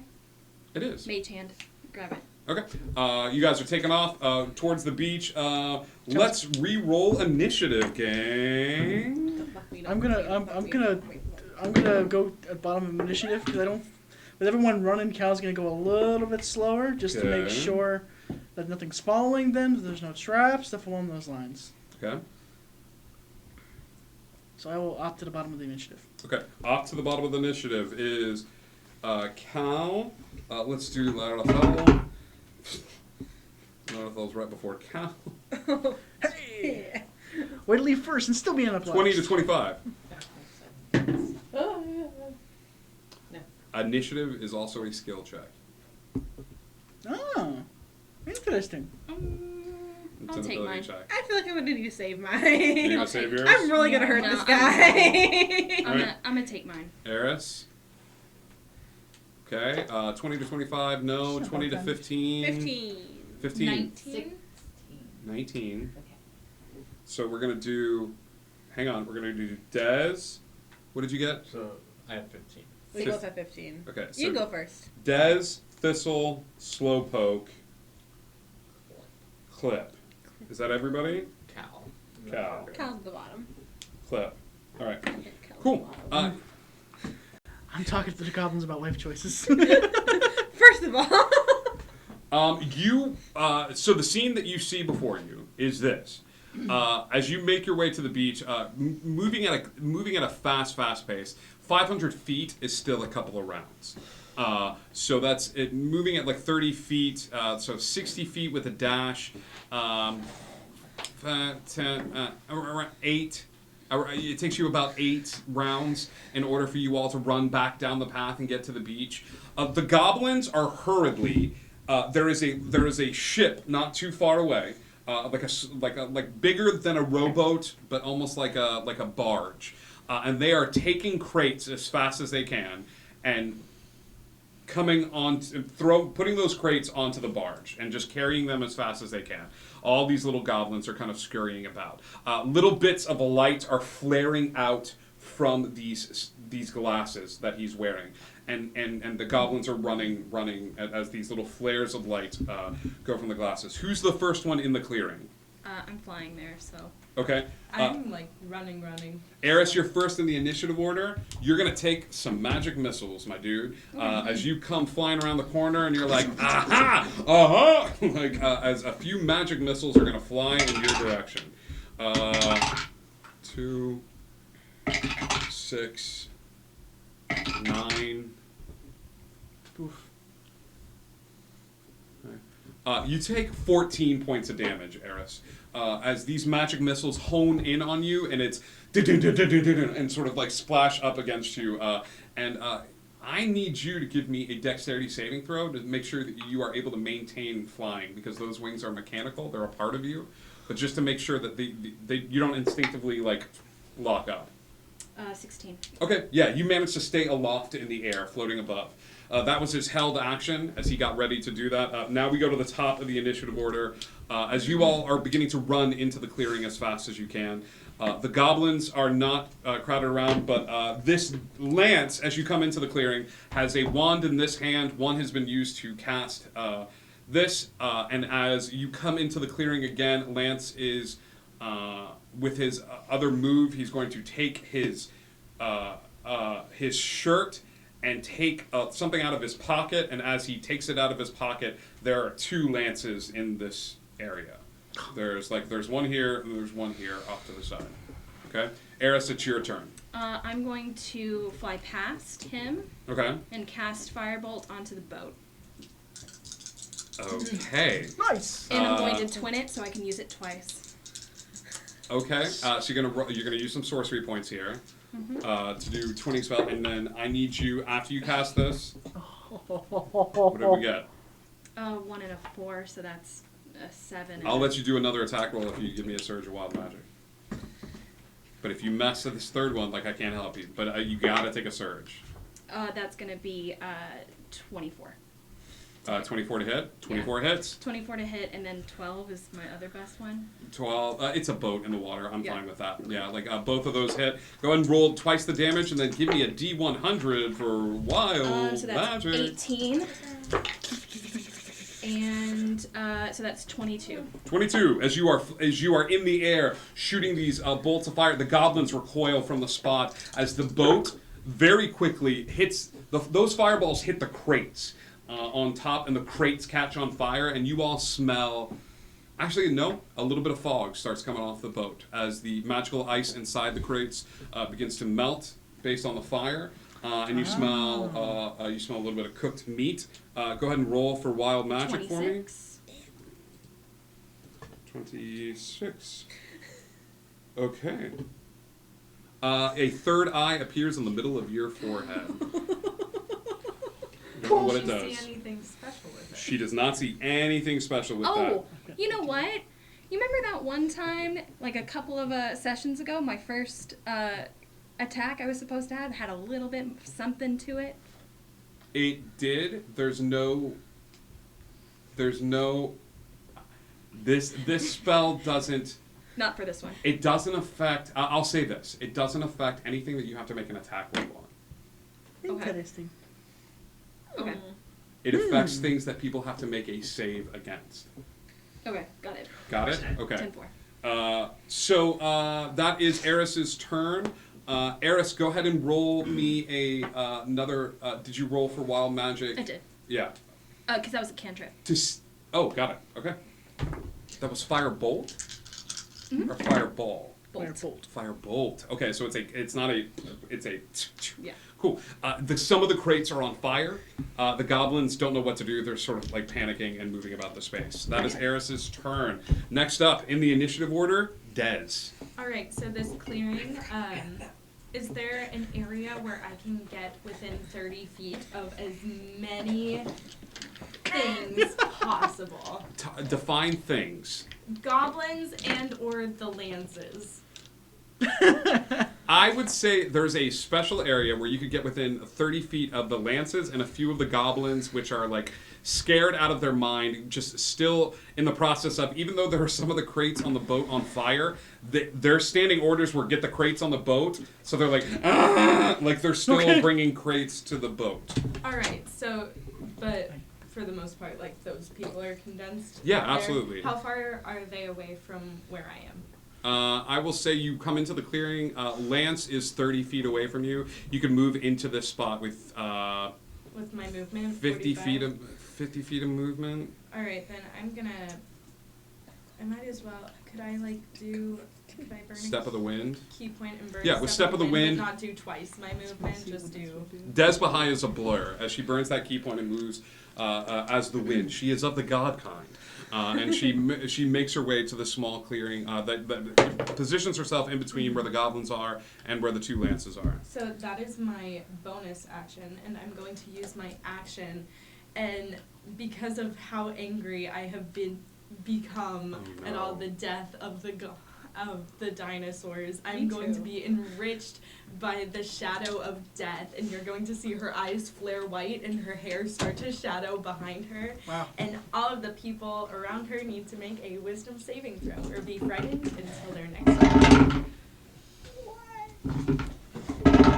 What is this? Say again. Hour of How reaping. much I love The avatar of death manifests in the clearing. Desbahai looks at everyone, and she does not scream. There is no sound that comes forth from her, but she looks down at the ground, and when she looks up, Dez is gone, and all sound in the area gets really, really quiet as Dez is not standing before you for a split second. Where Dez was once standing is the Avatar of Death. Nice. And as the Avatar of Death turns her eyes to look at the clearing, the lances take a step back, obviously afraid, and all of the goblins look afraid, and they cannot move closer to you. They are at advantage on attacks Against you, yes. You have successfully. Well, they're not just frightened of me; they're just straight up frightened. So all of their attack rolls are going to be at disadvantage. I think this is hyper specific. Like I can't make them afraid of like that's an existential dread. Like I'm about that. There has to be a but source like, of the fear. But there has to be a you are death is in this clearing. Suddenly the guy with the turtle doesn't seem so bad. Like so I'm gonna make them just afraid in general, unless it says specifically the group. They are afraid of you. It says frightened of me. Yes. Okay. Yeah, They are afraid. Okay, cool. Dez's turn. A thistle. How far is Lance away from me? 30 feet, unless you're flying. This is a mistake. Okay. I want to cast Dispel Magic on the glasses. So you can use one spell as an action, and then as a cantrip. At what level? Highest I can go is 3rd. Okay. You're going to have to roll for this. Okay. It was a 19 on the die. You gotta figure out a way to stop you from doing this. It's gonna be a counter spell if I can feel it in my bones. Bones. No, I don't think he would have been afraid of a dispel magic. I think he would have assumed that she was dispelling the duplicate, not the glasses. The glasses. You have no idea of knowing whether the glasses worked or like whether the magic was dispelled from the glasses or not. The glasses are just there until all of the goblins in the area drop the crates and turn. He was controlling the goblins with the glasses. And he just turns to look, and you see for the first time in this entire adventure, like he's got the avatar of death on this side, and all of the goblins have stopped what they're doing and just like turn to look. Like, yeah. What is this? Guess what? They got all their names back now. Hey. Slowpoke. Yeah. Yeah. It's your turn. How far away is my ship? Billy's like, here's Your a big bad. All of us murder him now. Your ship is that 19 kills me. What is the I don't know. It's 100 yards away. Like I'm trying to gauge the distance. It's not too far away. Are you within cannon range? Is that what you're asking? No, I want to Now see if I I'm am. within flight to it range. It's gonna. It would take a round. Dashing 160 No, it's like flying. I understand. It would take you a round to fly there, to do whatever you're gonna do, and a round to fly back. No, I just want to get there.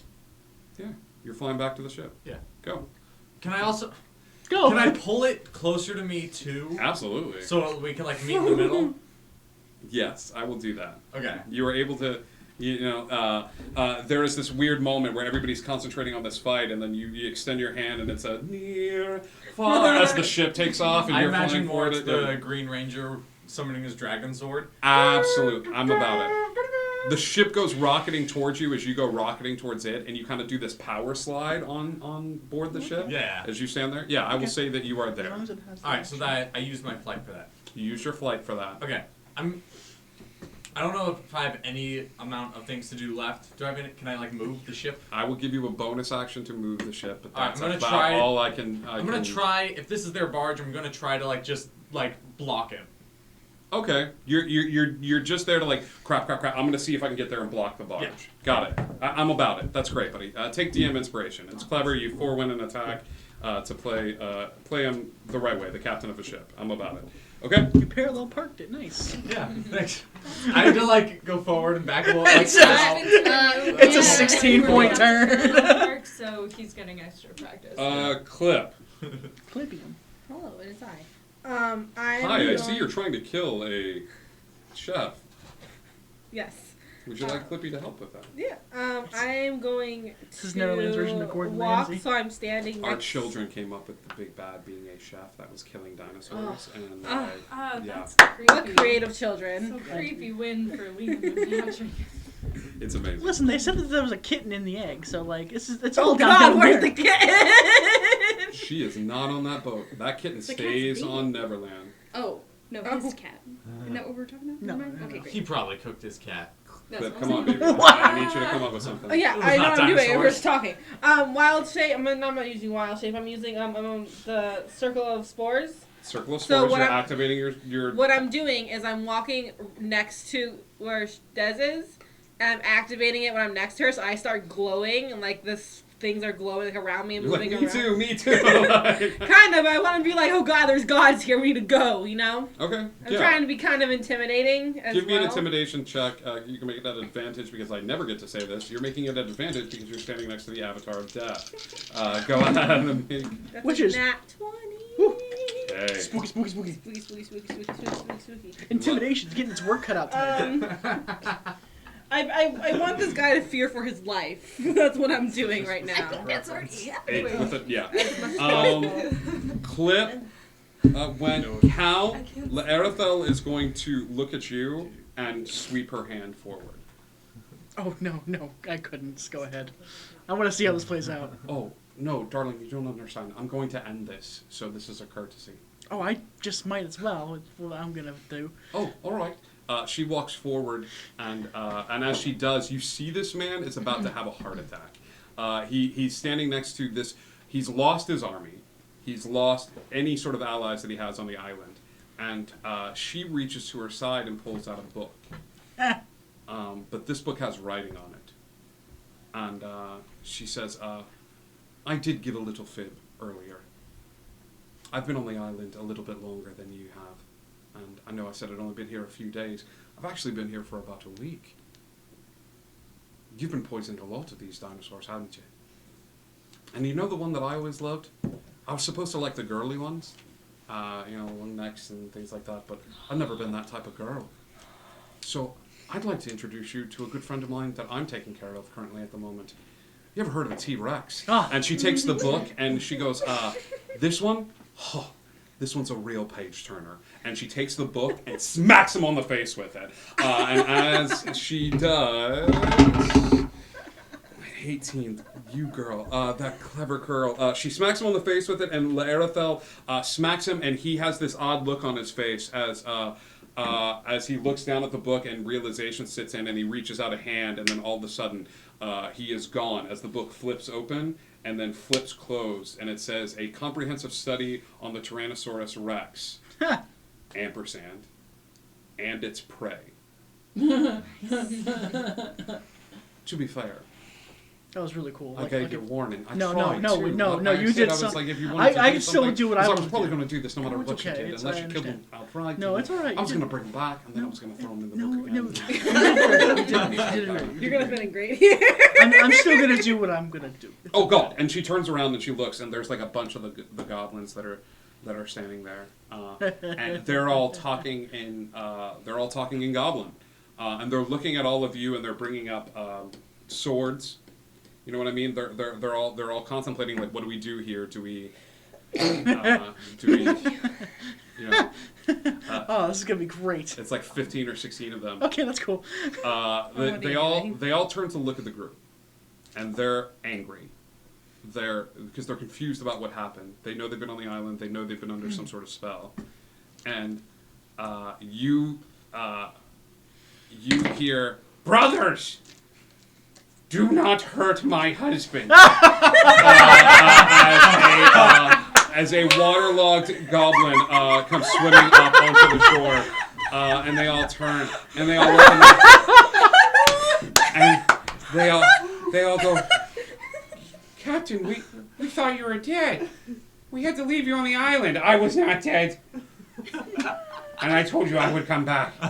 And if it were not for the help of that man, that beautiful, beautiful skeletal man, I would not be the man I am before you. Now get your captain some pants. And the goblins go scrambling off. They come by with pants and a shirt, and they. Nice. And he walks up to you and he goes, I don't remember much. I remember bits and pieces, but let's just say that we'll always have that moment. It'll always be somewhere in our heads. And he puts a hand up tenderly to your face. And just like, yeah. The hell is your name? Captain Greybeard. It's ironic because I can never grow facial hair. Same. It's okay. That's what we bonded over. You know what? I feel it. I feel it now. And he. Write that down. The goblin looks over at all of you and nods, and as he does, his crewmates all gather around, and he walks over to the librarian and nods at her, and then looks at all of you and says, "Well, I thank you for sparing my crew. They were somewhat lost, and when this warden came around, we all just kind of followed suit. So if you ever need us, we're at your call." And he nods his head, and the goblin will head over to where the barge is, and you'll see them hurriedly trying to put out the flames on the boat. And I think I'd like jump over and like help out now that everything's kind of settled. Yeah, he goes over and everybody sort of puts out the fires and stuff. Is that like what the ring is? The sending stone? He goes, I did learn a few things. And he points up towards the mountain range. And he goes, they don't belong here. This is going to keep happening. The dinosaurs. At the center of the island, at the very top, there's an altar. Atop that altar is a crystal sphere. And it's keeping them here. Breaking the sphere will send them back to where they belong. But the choice is yours. My children came up with this. So, heroes, you have to choose. Do you send them back to their place and time, or do you let them live on the island, content to just live here on the island? It is up to you. And the captain nods, and as he does, he kind of leads the group over to this, away from the group. You see them walk around the beach, and they're heading towards where his ship was. He brought it around the side, and slow poke. I would say from your vantage point, you do see a ship that's off the coast. It is nowhere near the size of yours, but it looks perfect for a goblin crew. And he leads his group of men down the beach, and as he points up to the center of this mountain range. And before he leaves, I want to like say something. Sure. Like before you go, yeah. If we are to reach out to you, how can we do that? Oh, well, I mean, it's the ring. We're connected. Oh. All right. Thank you. Of course. From one captain to another, it gets easier. Yeah. Yeah. And he like shakes your hand a little bit, and then turn. Does their boat have a name? Yeah. As Sorry. Yeah. As you Sure. As you look over at this boat, you see that the wood has been painted like an odd, like there's odd paintings along the sides of it that look like flames, almost as like they gave it flame decals. Yes. But it's a green flame that travels along the edges, and as you see that, you see in letters the lean green mean machine. I love that. And this small boat. There is no sail on this boat. There is no sail on the boat. It is completely shaped like a regular boat, but there is no topsail to it. Yeah. You're the first lady of the mean, lean, green machine. Hey, I'm for it. Congratulations. If something ever happens that I cast them. So heroes, you have a choice to make. Well, it seems like the right thing to do would be to send them back. Plus, as a side benefit, we'd have to stay on Dino Island for a little more time. That's true. Is Aristobel still there? Laerithel is there, and she looks up and she goes, I've managed to not capture, but I study them, and I've got a few that the information that I gather in these books, it essentially writes down everything, and they, should you touch it, you're in that area, and it's an ecosystem catered to that particular animal. That's my job as a librarian, to find creatures and animals and take care of it. I come from another island somewhat similar to this one. Here's where things get wonky. I don't want to make this decision. I've already broken enough rules to get here that I don't need anything else on my conscience. You all seem like very lovely people. You do, and when push came to shove, you made the right call. But I don't know. The preservationalist in me says you don't want to send them back. This is amazing. This could be used for so many things, to study. To what if we could befriend them? What if we could utilize the skill sets? They're beautiful creatures. Another part of me goes, if something brought them here unnaturally, then they shouldn't be here. Do you think that the dinosaurs would survive in this habitat without any other help? The islands, this particular island is adaptive, and it seems like it's whatever magic brought them here and modified itself to provide, oh my god, 2 ecosystems off to the side. So you asked if you should ask them. You could try. You're not, unless you have the ability to gather all of the dinosaurs for council, and you can talk to a few. Yes, Dinosaur Tribal Council. It's completely up to you. I will say, on one hand, not living in Neverland doesn't work out well for the dinosaurs. What do you mean? They're extinct. They're all, like, where they come from, like, I don't know when these ones come from. Maybe this is millions of years before that, but eventually. Where are you from? Well, the like Earth. Earth. Yeah. Lovely. It's where dinosaurs come from too. No, I think. I so I've heard. Yeah. Doesn't work out too well for them. Where they come from, eventually they'll all be gone. How do you know there's not another place that they exist? Well, there is. It's right here. How do you know there's not another place that they exist? 3 places. Maybe. I don't know. I think when you say 3 places, there's a laugh, and she's like, "What sort of heroes are all of you?" Real weird. I'm about it. It's fine. You remind me of another group.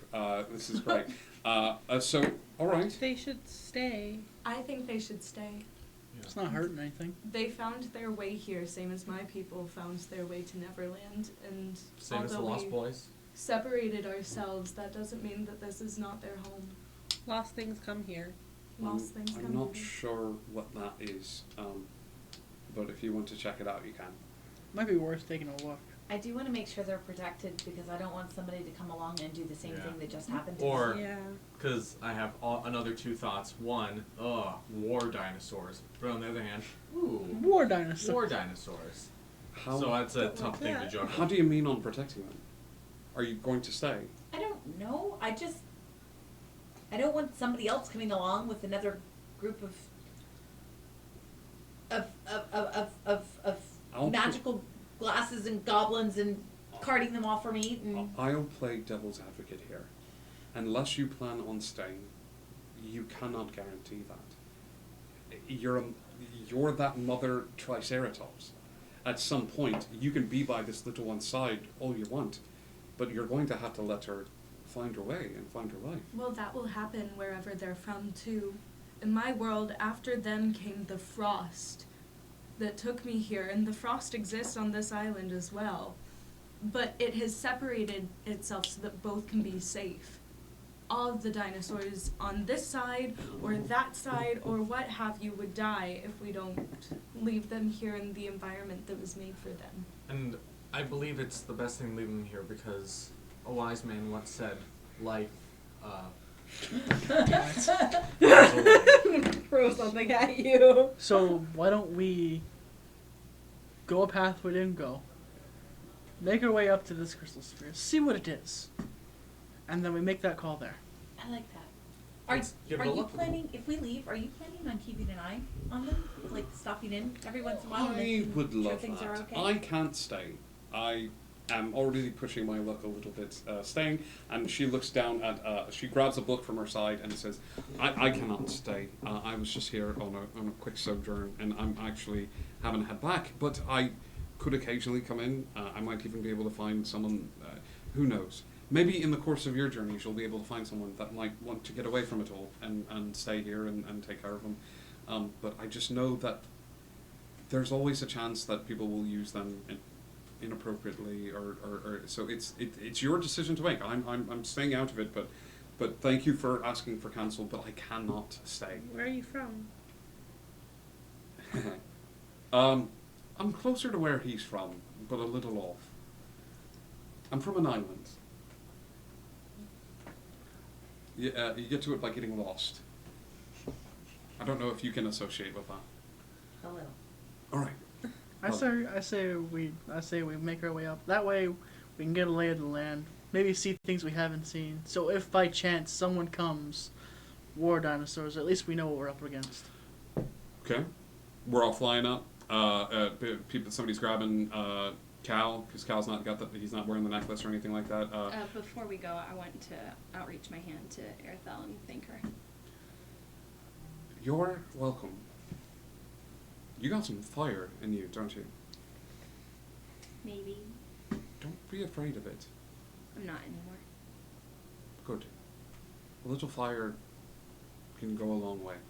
I mean, I have an extra eye now, so there's that. Oh, you do? Yeah, that's really weird. Yeah, it is. I didn't know if we were going to bring it up. Really off-putting. No, it's blinking occasionally, and that's just... Yeah, I should find something to cover it up. No, it's fine. It's lovely. Maybe a little mascara or something. Cal doesn't really help. You don't have skin.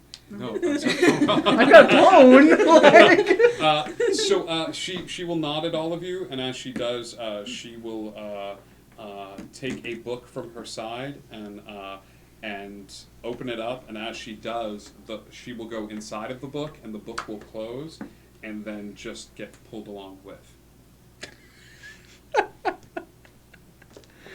I love this reading rainbow stuff. It's great. Okay, are we heading back up? Yeah. You fly up.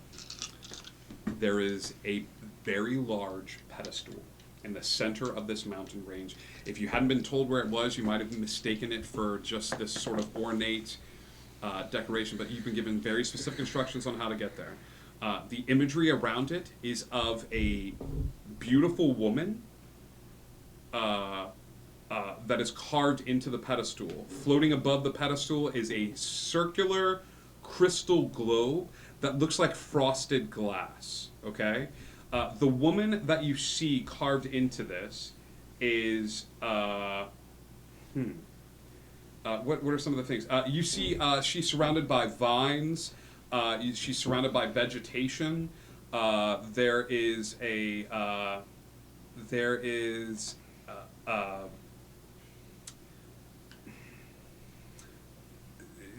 this sense of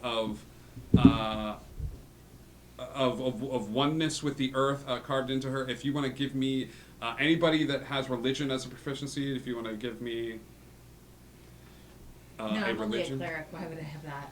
you would actually, you might have a shot at knowing this. Anybody that wants to do a religion or it would history. Be through religion. I love the fact that you're not proficient. You're not adding your proficiency to this, but you can give me a roll here. 19. 19. It's 9 on the die, but I'll use my. I get a. What was it? The shift of fate. Was that like a reroll? Skill check.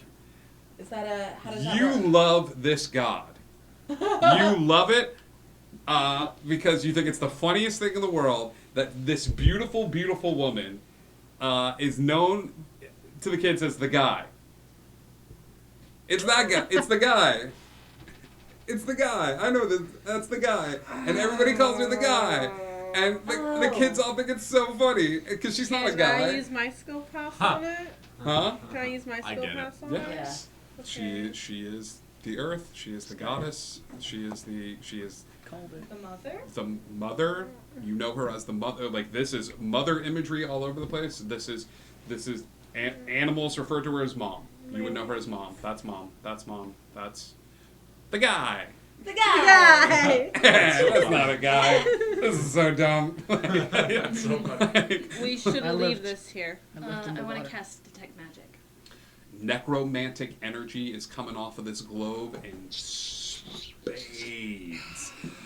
You don't know if the pillar from the guy is holding this necromantic energy in, but it is not any other magic. It is not conjuration. It is not evocation. It is necromancy to the highest degree that is leaking off of this thing, you worry about what would happen. If this spell turns, if this crystal goes south, this is the highest concentration of necromantic energy you have ever felt in your entire life. Okay. What are we feeling, kids? Relay. Well, what do we do with it then?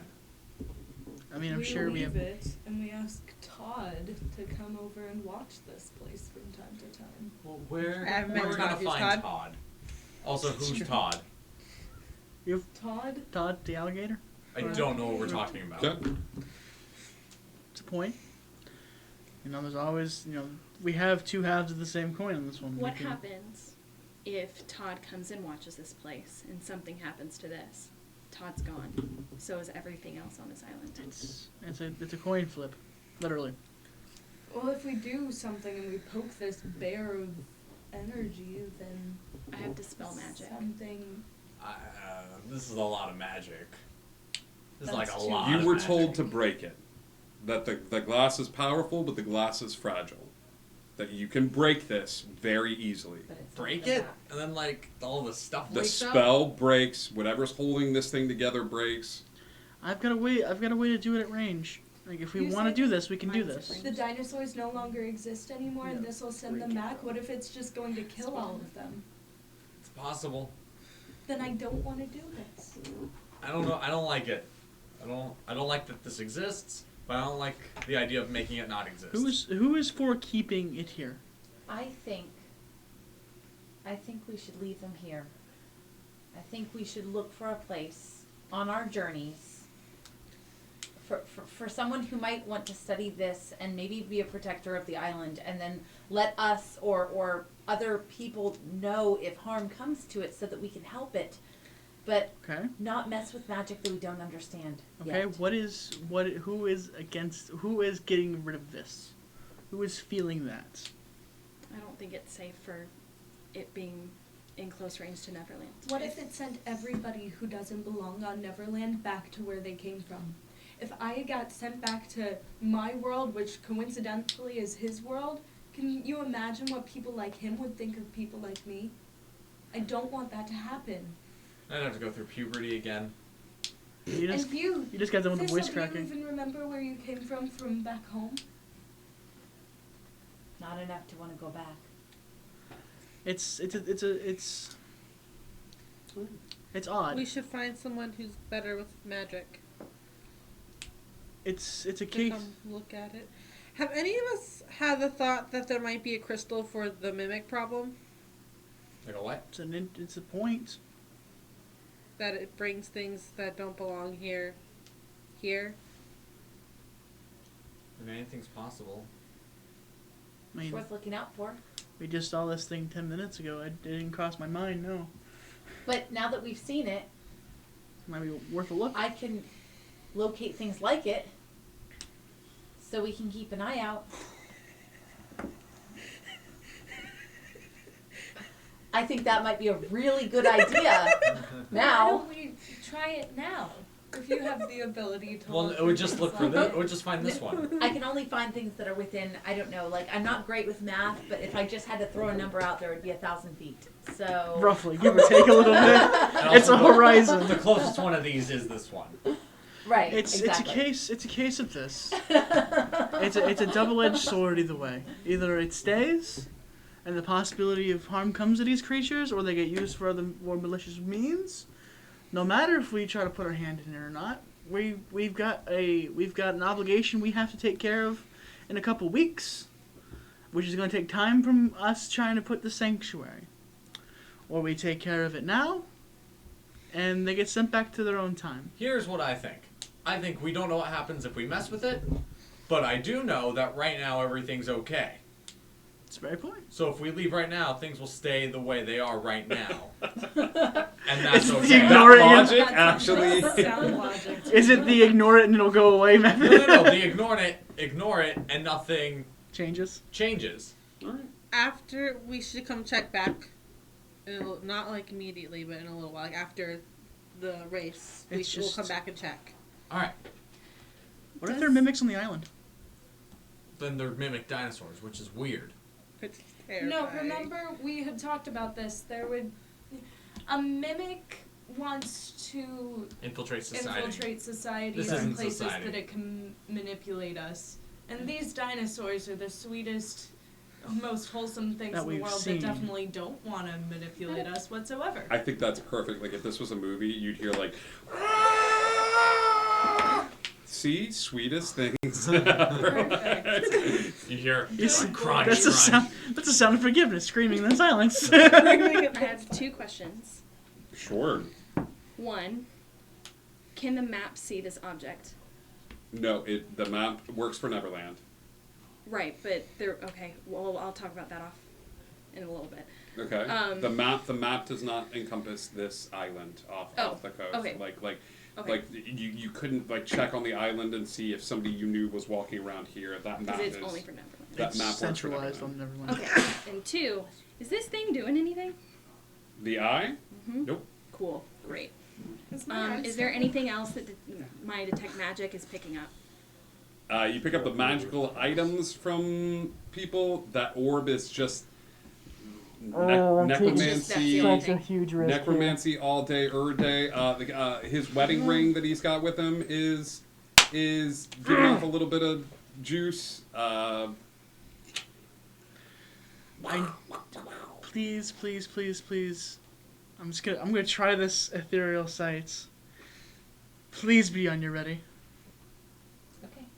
Because if something goes sideways, it's going to see me. And if it could just be nothing, and it could be everything. I flipped for this to make this decision. Okay. And we're gonna pop on the. The world goes ethereal as Cal turns around and he activates his third sight.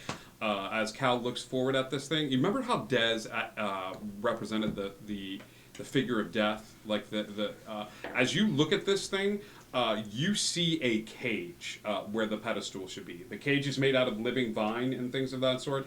Instead of that crystal, standing before you is a literal Grim Reaper. The Grim Reaper is holding a scythe in his hand. There are threads that go from the scythe to all points on this island, reaching out thousands of them. It looks like they're connected to every single dinosaur living on this island from the sickle itself, from the scythe.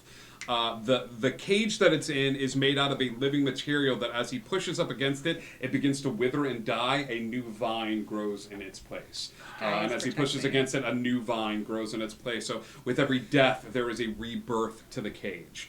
However, you look at it, it looks back at you. Sees me. Death turns its gaze in your direction and notes you. Cool. Okay. So, your first death saving throw after this point is an automatic failure. Kurt. Death wants to have a talk. Cool. Awesome. Why are you looking at it? It's standing here in this spot and it beckons you forward. Don't like that. It reaches its hand to see how far it can get the skeletal hand outside of the cage as it just reaches in your direction. They can't see anything, Nope. so I'm conveying this. Like, Oh. there is a Reaper in that pedestal. Get out. Stop. stop looking. What are Stop! you doing? I mean, Stop. I can't unsee it. You gonna close your eyes? You gonna close that? You gonna shut it down? It's not going to make a difference. Cool. How does this It's not going to make a difference. Once I've seen it, I can't unsee it. Sit Okay. and talk to it. Learn. What brought you here? Like, why are you here? Ancient magics, hold me in place. Break the orb. I cannot reap them. Dropping it. What happened? What's going on? There's a Reaper in there. I can still see him. But he's pent in there by the magics. If he wants to take the dinosaurs. Our children. My God, that's awesome. They come up with this part too? The crystal, all of it. Alright, so... So now there Dez's is. instincts were right. The second we break this thing, Grim Reaper gets loose and takes all these dinosaurs because he wants to see them gone. What's It's- protecting it? Huh? What's protecting it? He's in a vine cage. He's in a So cage she's full. Where did protecting the it. vine cage come from? It's inside the pedestal. That's what the pedestal is. But who put the vine cage there? All he said was ancient magic. My guess is whoever Ancient this magics? is. If My it's guess vines, whoever it this might is. be the guy. It was ancient magics that brought us here to Neverland. That created Neverland. But- Might be the guy. So maybe, But Death is literally trying to do his job, and he can't do it now. So maybe Good. we leave this here and we learn more. We find people, we learn more. We look for similar things on the island of Neverland. We learn before Yeah. we release. I think That's this the smartest is. thing you've ever said. I mean, I'm not saying. You. I'm not saying there's a. Thanks. I'm not saying that we don't have more to learn about it, but I think it's all fairly obvious what's happening right now. They're not supposed to be here. He wants them gone. Something's stopping it, and I think that's good. If we break this thing, they all die. So I say we just leave. There's nothing we can do about it now. You told us what he said, correct? Yeah. Word He for doesn't word. want the dinosaurs gone. He wants to do his job. It's out of natural order at this point. Okay, his job is This to kill whole things. this whole place is He's out of Reaper. natural order. His That's what he does. You're a skeleton. His job is Reaper. His he job- wants Yeah. to kill other What if he things that takes are you not too? the dinosaurs. Eris, would you favor a No, delivery I'm not boy saying over that the we're not doing it, gods? but I'm telling you that if it's broken, just so everybody's aware, if it's broken, he's going to kill more things that are not dinosaurs, and that could be tied to the sickness. We don't know that. The tired takes over everything and kills everything. I think these are two separate. Oh, they might not be. I don't think so. Death is death. So no, we should not touch this. I was not suggesting that we do. But the longer that it's kept, the longer he can't do his job. Which might not Somebody be. needs. Which might not be a good thing either. For some reason, the guy wants. I'm assuming wants to keep things the way they are for now. So, I'm not messing with this. Not messing No, with the gods. and we Make should- and we choices. shouldn't. I'm not messing with it. But we need to make sure I that walk this away. thing is not broken. Yeah, Slowpoke flies back to the ship. I'm the It's- last one to leave because I Fu- want to make sure it becomes unbroken. All right, Thistle leaves. Our Clip, you leave. Do you take Cal with you? Are you carrying Cal off the mountaintop? Yeah. Yeah, Like I have to. okay. You can't climb Eris, down. you're gonna fly down. Des, I fly down. you turn back and look at this thing, and it just looks from where you can see it without anything else. It just looks like a beautiful frosted glass crystal orb atop a pedestal, low, like levitating a little ways above it. And you fly down back to the ship. It's a beautiful scene as you guys fly back down. You get to see the whole snow-capped area. But as you guys fly back down, are we getting back on the ship? Do we spend Yes. a night on Dinosaur Island? No. Yeah, everybody goes back on the ship. Your elementals are very happy to see you. And for the first time ever, as all the pets run up and like hug, with Anchor and all the gun. With Neil and Soup and things of that sort. Your little crawls right up your shirt again. Slowpoke also has somebody that comes bounding up to him and just and like hugs around neck and real estate, and like just holds, and you see Slowpoke just being like Slowerpoke being like, come on. I see as we leave. I still see the Reaper looking at me. You don't see the. So here's the deal. Yeah. When I say it stays with you, that imprint is forever there. Okay. That imprint is there, but you don't. He's not permanently now in your vision. You can close that third Okay. eye, but I just meant like more metaphysically. The image of the Reaper is now in that noggin of yours. Like I know what. And when this- you rest, one of the things that you're going to revisit time and time again is the image of Death being held captive, Cool. wanting to do his job but unable to do it. Okay. Your children. I understood it as like I see it. Like I turn it off and I still see it. Yeah. So you guys retired to the ship that evening. I think you are a little ways off the coast of the island, but you, in the safety of your own bed, you rest and relax, and that is where we are going to end tonight's episode. Oh God. Before, I'm sorry, I wanted to do this a whole game. Please. I want to touch the map and find the pinpoint of the rest of the sword. Okay. This is a great way to end it. Everyone's resting retired. Do you do it in front of everybody? No. You're retired in your quarters. You touch the pinpoint I'm of up the at sword. the crow's nest. Okay. You go on the crow's nest. You lay out the map. And what do you ask of it? I need hyper specifics. Where is the third part to? I don't even know what the sword's called. I don't. It's Peter remember. Pan's sword. To Peter Pan's sword. Okay.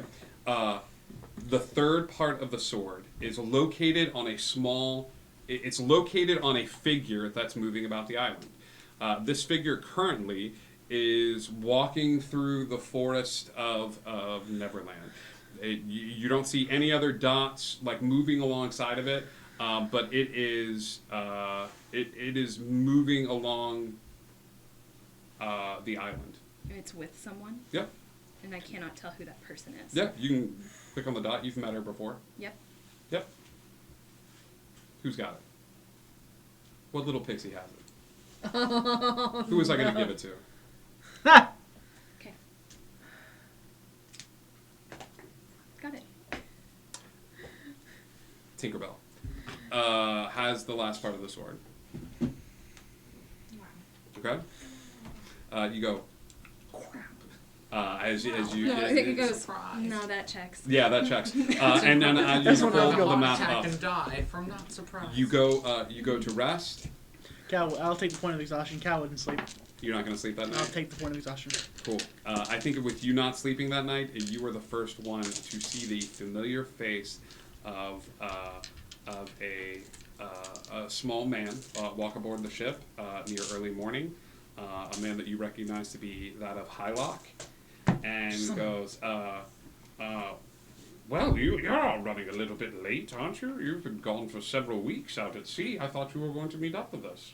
You never told us to come back. We were waiting on you. The day of the race is tomorrow. I hope you're all ready. Oh, we will be. Oh, good. Because many of the ships want to kill you. Oh, good. Yay! And we have a new competitor this year. Oh? Your husband. And that's where we're going to end tonight's episode. Tune in next week here in Neverland for a wacky race. We have an amazing race that we are going to have. I need you, our dear viewers and followers and all that stuff, to start submitting to me the wildest, weirdest combinations for ships in a race that you can think of. I need everything and anything that you can come up with. Join the Discord. If we can post the link for the Discord one more time, just in case anybody's not on board. Got it. That you can join with and send me private message. I'm even considering making a little channel where people can just submit all throughout the week. Interesting ship ideas and combinations, including the lean, green, mean fighting machine. So stay tuned. We're gonna go raid Indigo Connect, and hey, are we ever gonna stop doing General Grievous impressions here on Never? General Kenobi. We'll see you guys soon. Stay tuned for a raid. We love you guys so much. We're gonna go raid Dragons in the Dining Room. They are doing a 24-hour charity stream for Second Harvest. We did that. We love them so much. We're gonna send them all sorts of love and caffeine thoughts, and I'm looking forward to wacky races next week. It's gonna be a lot of fun, gang. Wacky Wacky races.